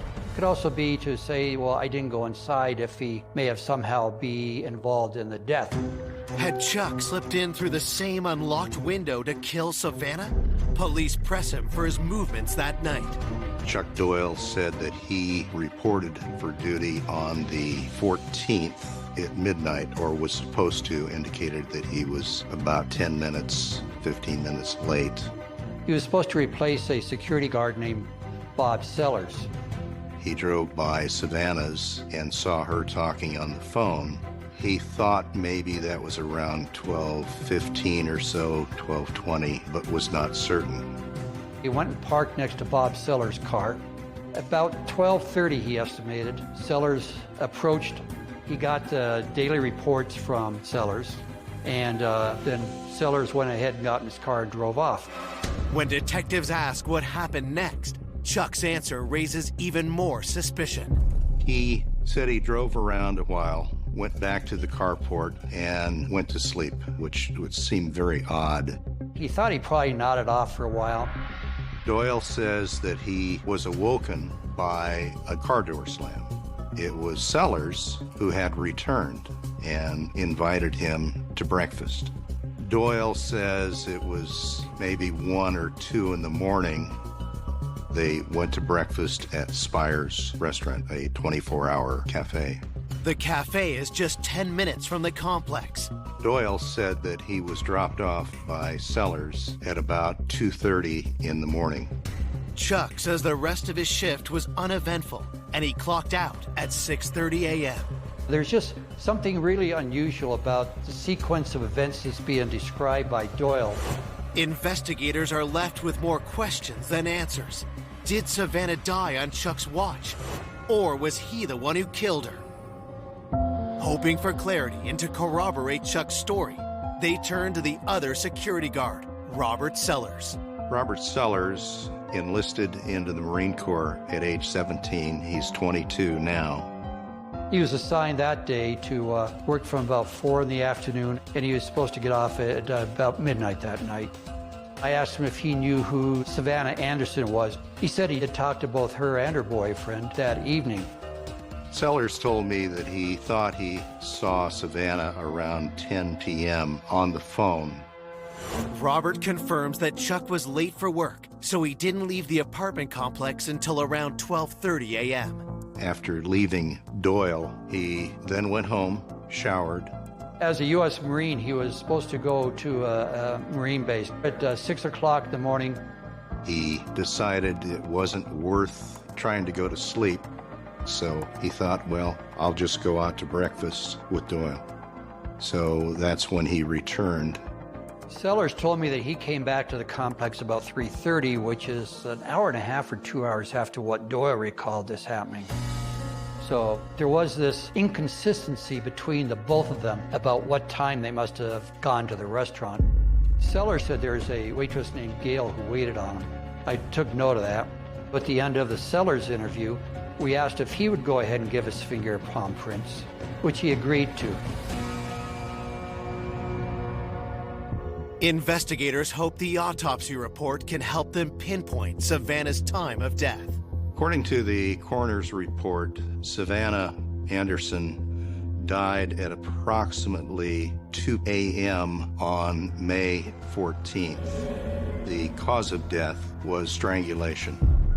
She'd been struck on the head many times, found multiple contusions on her face. There was broken fingernails, a broken jaw, cracked teeth. We did have biological fluids, semen, that was found, but DNA was not in existence at the time, so we didn't have that tool. My first thought was just how horrible to die like that. I cried and I was just very upset, just thinking that something like that had happened to a person that was just so lovely. It was just terrible. If Savannah was killed at 2 a.m., which security guard is telling the truth? Was Chuck really off site like he claimed? Or was Robert right, meaning Chuck was at the apartment complex when the murder took place? There was a wide gap and discrepancy between their two stories and timing. So the two were brought in together to try and determine if someone was mistaken about times. They both basically stuck to their stories.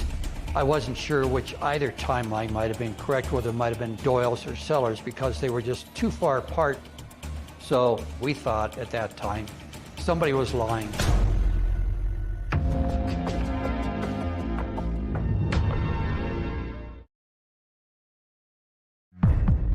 Detectives are investigating the disturbing murder of Savannah Anderson.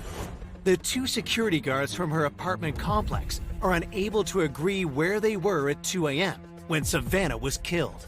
The timing is very sketchy between what Doyle says and what we learned from Sellers. This is raising a lot of flags to me, because why don't they know where they were and what time they were? Going over time discrepancies, Doyle said, well, I slept, I could be mistaken, I'm not sure. So Sellers seemed to be more credible time-wise. According to Robert Sellers, Chuck was on duty at 2 a.m. and the pair only went to Spire's restaurant around 3:30 a.m. I asked one of the patrol guys to go ahead and try to contact any waitress there that might have been named Gail to see if she recalled the security guys coming in there at all. They weren't able to find a Gail that worked at the Spire's restaurant, so we could not identify that particular part of the story. It looked like the best chance of us determining who the suspect was going to be through the fingerprint and palm print evidence left behind. At this time, we already had fingerprints and palm prints from the boyfriend, Bill Mills, the boss, Ken Bergerson, and from the two security guards, Chuck Doyle and Bob Sellers. And I felt that if we can find out if any of those were the palm prints, that's going to be the resolution of our case. We'd be able to determine who had done it. So we sent them away with high hopes that we're going to be able to resolve the case once we get the results back. While waiting for the results, investigators dig deeper into Savannah's life, hoping something will point to her killer. Savannah seemed to be a very likable person who had, from all reports, a good mind, good IQ, personable, funny, one that you would be very happy to have as a daughter. She was very sweet, very sophisticated, quiet. She had very strong values and morals.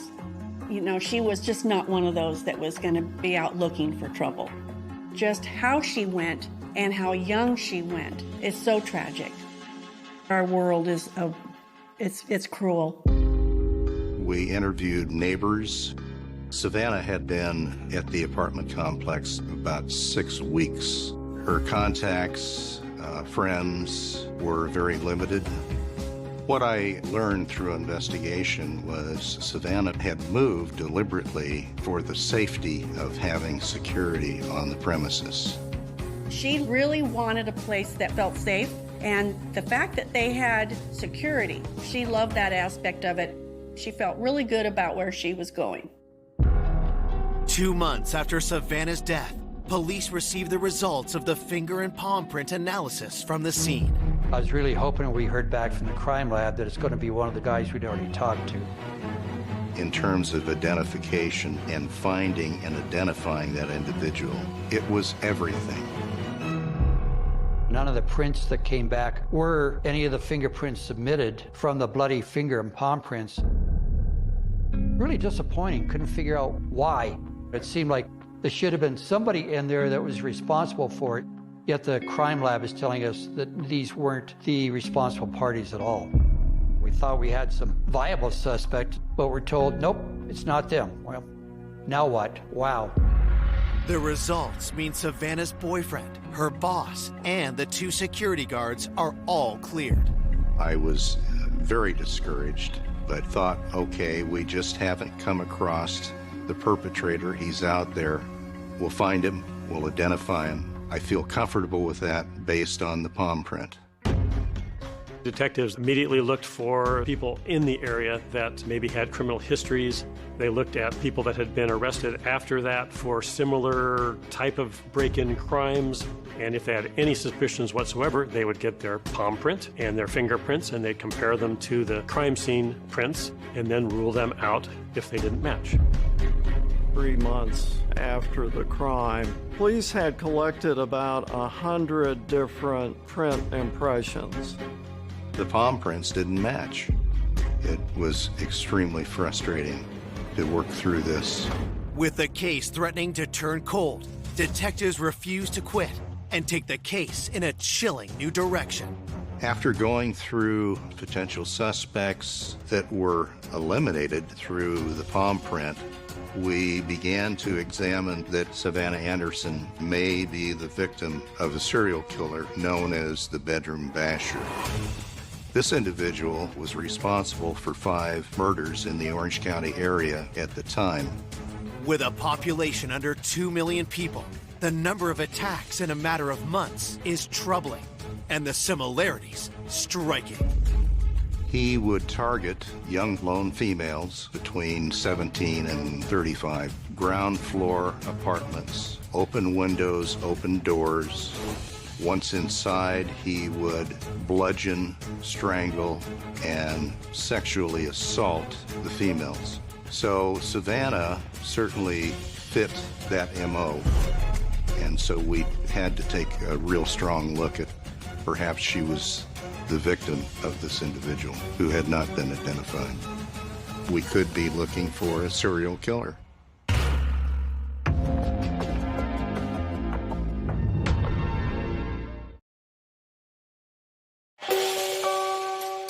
Detectives investigating the brutal murder of Savannah Anderson now believe she may have fallen victim to a serial killer. Bedroom Basher went after females in homes or apartments in the Orange County area, raped them, in at least one case, killed somebody by bludgeoning them, which is what happened to Savannah. Based upon the number of bludgeonings in Orange County, which were 5, we felt that there would be another that would take place. 5 months after Savannah's murder, investigators' worst fears are confirmed when the serial killer strikes again. During this time, there was a woman in Orange County that had been attacked, believed by the Bedroom Basher, who survived and was able to give a description to the police. A composite drawing was made. She described the perpetrator as a male, olive skin, pockmarked face, long hair, mustache, dark eyes, in his late 20s, early 30s. A task force was created in Orange County. Flyers were disseminated to the public and to patrol units. It resulted in multiple contacts of people who believed they knew who this individual was. Unfortunately, none of those resulted in the apprehension of the individual. A year after the murder, with no arrests and a killer on the loose, women in the area live in a constant state of terror. The community was definitely impacted by this terrible murder. The news was full of these kind of things, and it did create fear among people. The fact that I was living so close by, it's a little scary. Any female who resided by themselves took extra precautions to ensure that their windows, doors were in fact locked. Every possibility we looked at, we were unable to make any headway in determining what happened to Savannah Anderson. It was extremely frustrating. There was no one else that we were aware of that could provide any insight and/or potentially could be a suspect. 3 years after Savannah's murder, her case remains unsolved. After you go through tips, leads, you step back, you re-examine, you say, what did I miss? It's got to be there. What did I miss? I've started to believe that they just weren't going to find out. And that's terrible to think that something like that could happen and that this person is out there roaming around still. 2 more years pass until a rookie homicide detective takes a renewed interest in the case. Savannah's case was the first cold case that I ever worked. I was familiar with it because I was in patrol when it happened, and I thought, well, nobody's looked at it for a while. Maybe I should look at it. A friend of mine who knows Larry Montgomery very well calls him the evidence whisperer. I was aware he was looking at the Savannah Anderson case, and at one point he came to me and we compared notes on it. After combing through all the evidence, detectives revisit whether Savannah was a victim of this still unidentified bedroom basher. The possibility that she was killed by a serial killer was definitely looked at. I was looking at anything that I could use to direct me to a possible suspect. I'm looking at what was done at the crime scene, what did the suspect do with the body, what was maybe in his mind because of what he did. In comparing Savannah's murder to those committed by the bedroom basher, something just doesn't add up. The one thing that stood out that was not similar was the cleaning up of the victim. When I look at a crime scene like this, it's somebody who has a desire for Savannah. She appeared uninjured other than towels on top of her face. It wasn't the gore that he liked. He had to kill her in order to get her into a position where he could fantasize about having an actual relationship with her. This is a real girl now as opposed to a dead body. The question in this case is, who did it? All the people we've looked at and that looked good were not matching the prints. There was one point where I started looking at the security guards to see what they were doing because they were certainly involved in being there at the time. There were very big differences between what Doyle said happened and what Sellers said happened that night. And I thought that was very odd. I thought at the time that I interviewed Doyle that one of the problems was he may have gone to sleep for a while. That would certainly account for the timeline being different or his uneasiness in talking to us about that particular time period. Police quickly locate Chuck and bring him in for another interview. His story about what happened the night of the murder is the same, but a few details stand out. Doyle said that he got to the site probably 10 minutes late. He had not been able to find the person he was supposed to replace yet, Bob Sellers. About 12:30, Doyle saw Sellers come with a shirt in his hand, and I asked Doyle, did you ever ask him why he was late or why he didn't have his uniform shirt on? He said, no, he never asked him that. He just figures he's on his own time, so he could probably wear whatever he wants. That's unusual. That right there's a big red flag. That's not the only thing that raises alarm bells. Doyle said that Sellers had commented about wanting to have a drink with Savannah. He thought she was very attractive. Detectives asked Chuck Doyle if Robert Sellers ever confided anything else to him. Regarding the relationship between Doyle and Sellers, they weren't buddies. They didn't do things together. They weren't really close friends. Following this lead, investigators asked Chuck if it was common for them to go for breakfast during a shift, like they did the night of the murder.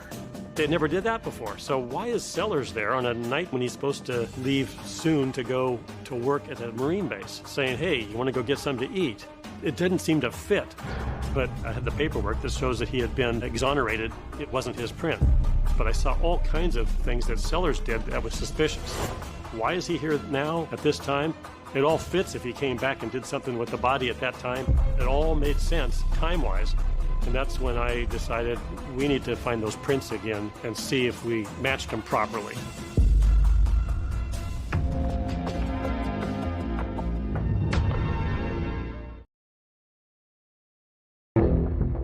5 years after Savannah Anderson was found murdered in her apartment, cold case investigators suspect her killer has been hiding in plain sight the entire time.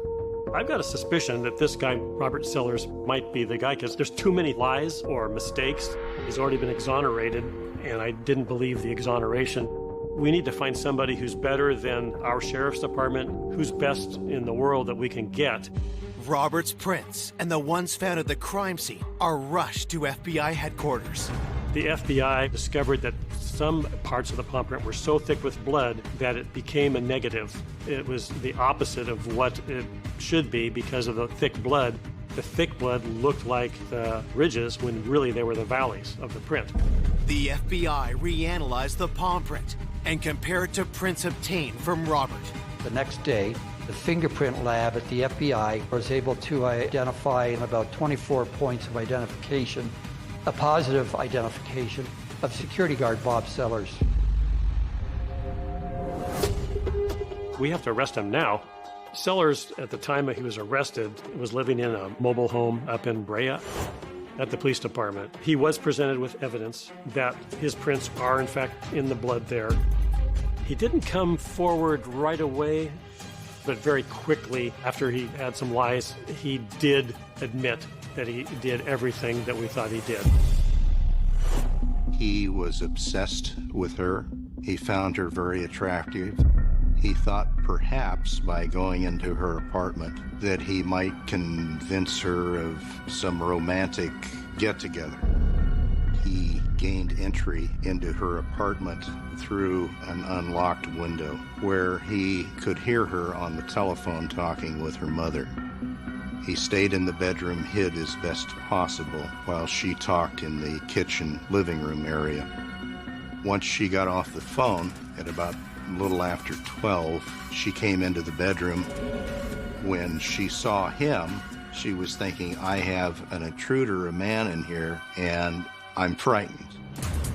And he became frightened and realized that he had to silence her.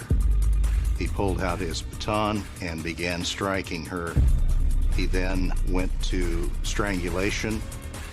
During the struggle with Savannah, he said that his shirt got bloody, so he had to take it off. So when he went to see Doyle, he had his shirt in his hand so that his replacement would not see the blood on it.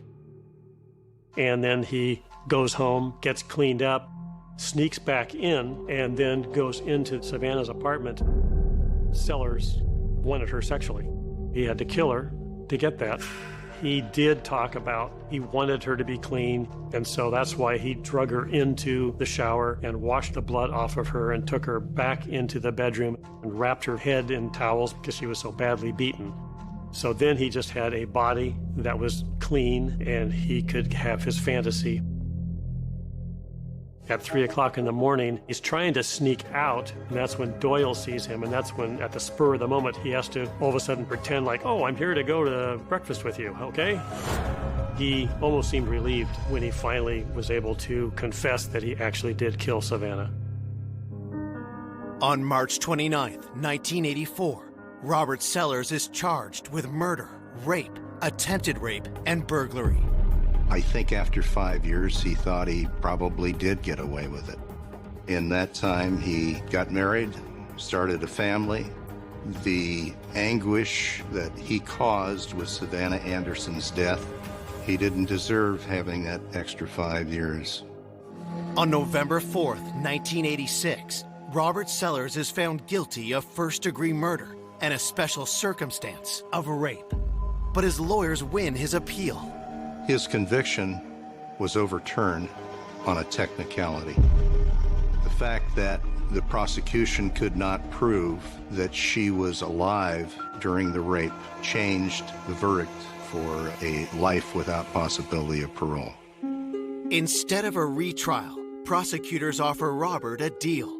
He accepts to avoid the death penalty and pleads guilty to first-degree murder.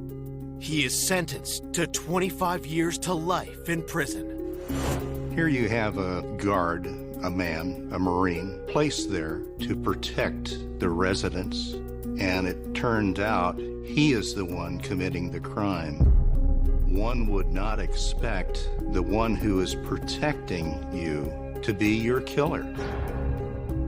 It was absolutely devastating when we found out who it was. The irony of it all was the fact that she moved to this beautiful apartment complex thinking she was going to be safe and secure. And it was the security guard that actually did it. It was like, are you kidding? Nobody could believe it. Authorities don't find anything to link Robert Sellers to the bedroom basher killings. In 1996, Gerald Parker was identified and convicted of those crimes. In 1999, Robert Sellers died in prison. I do feel there was justice, especially when I found out that he died after he had been in prison. That was justice right there. When I remember Savannah, I think of this beautiful young woman, just the prettiest smile. She was very, very poised. I think she would have definitely had a bright future had her life not been taken in any sense of the matter, whether she had married and had a family or gone on in the business world. She just was a very lovely person.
Đã xong nha các bạn.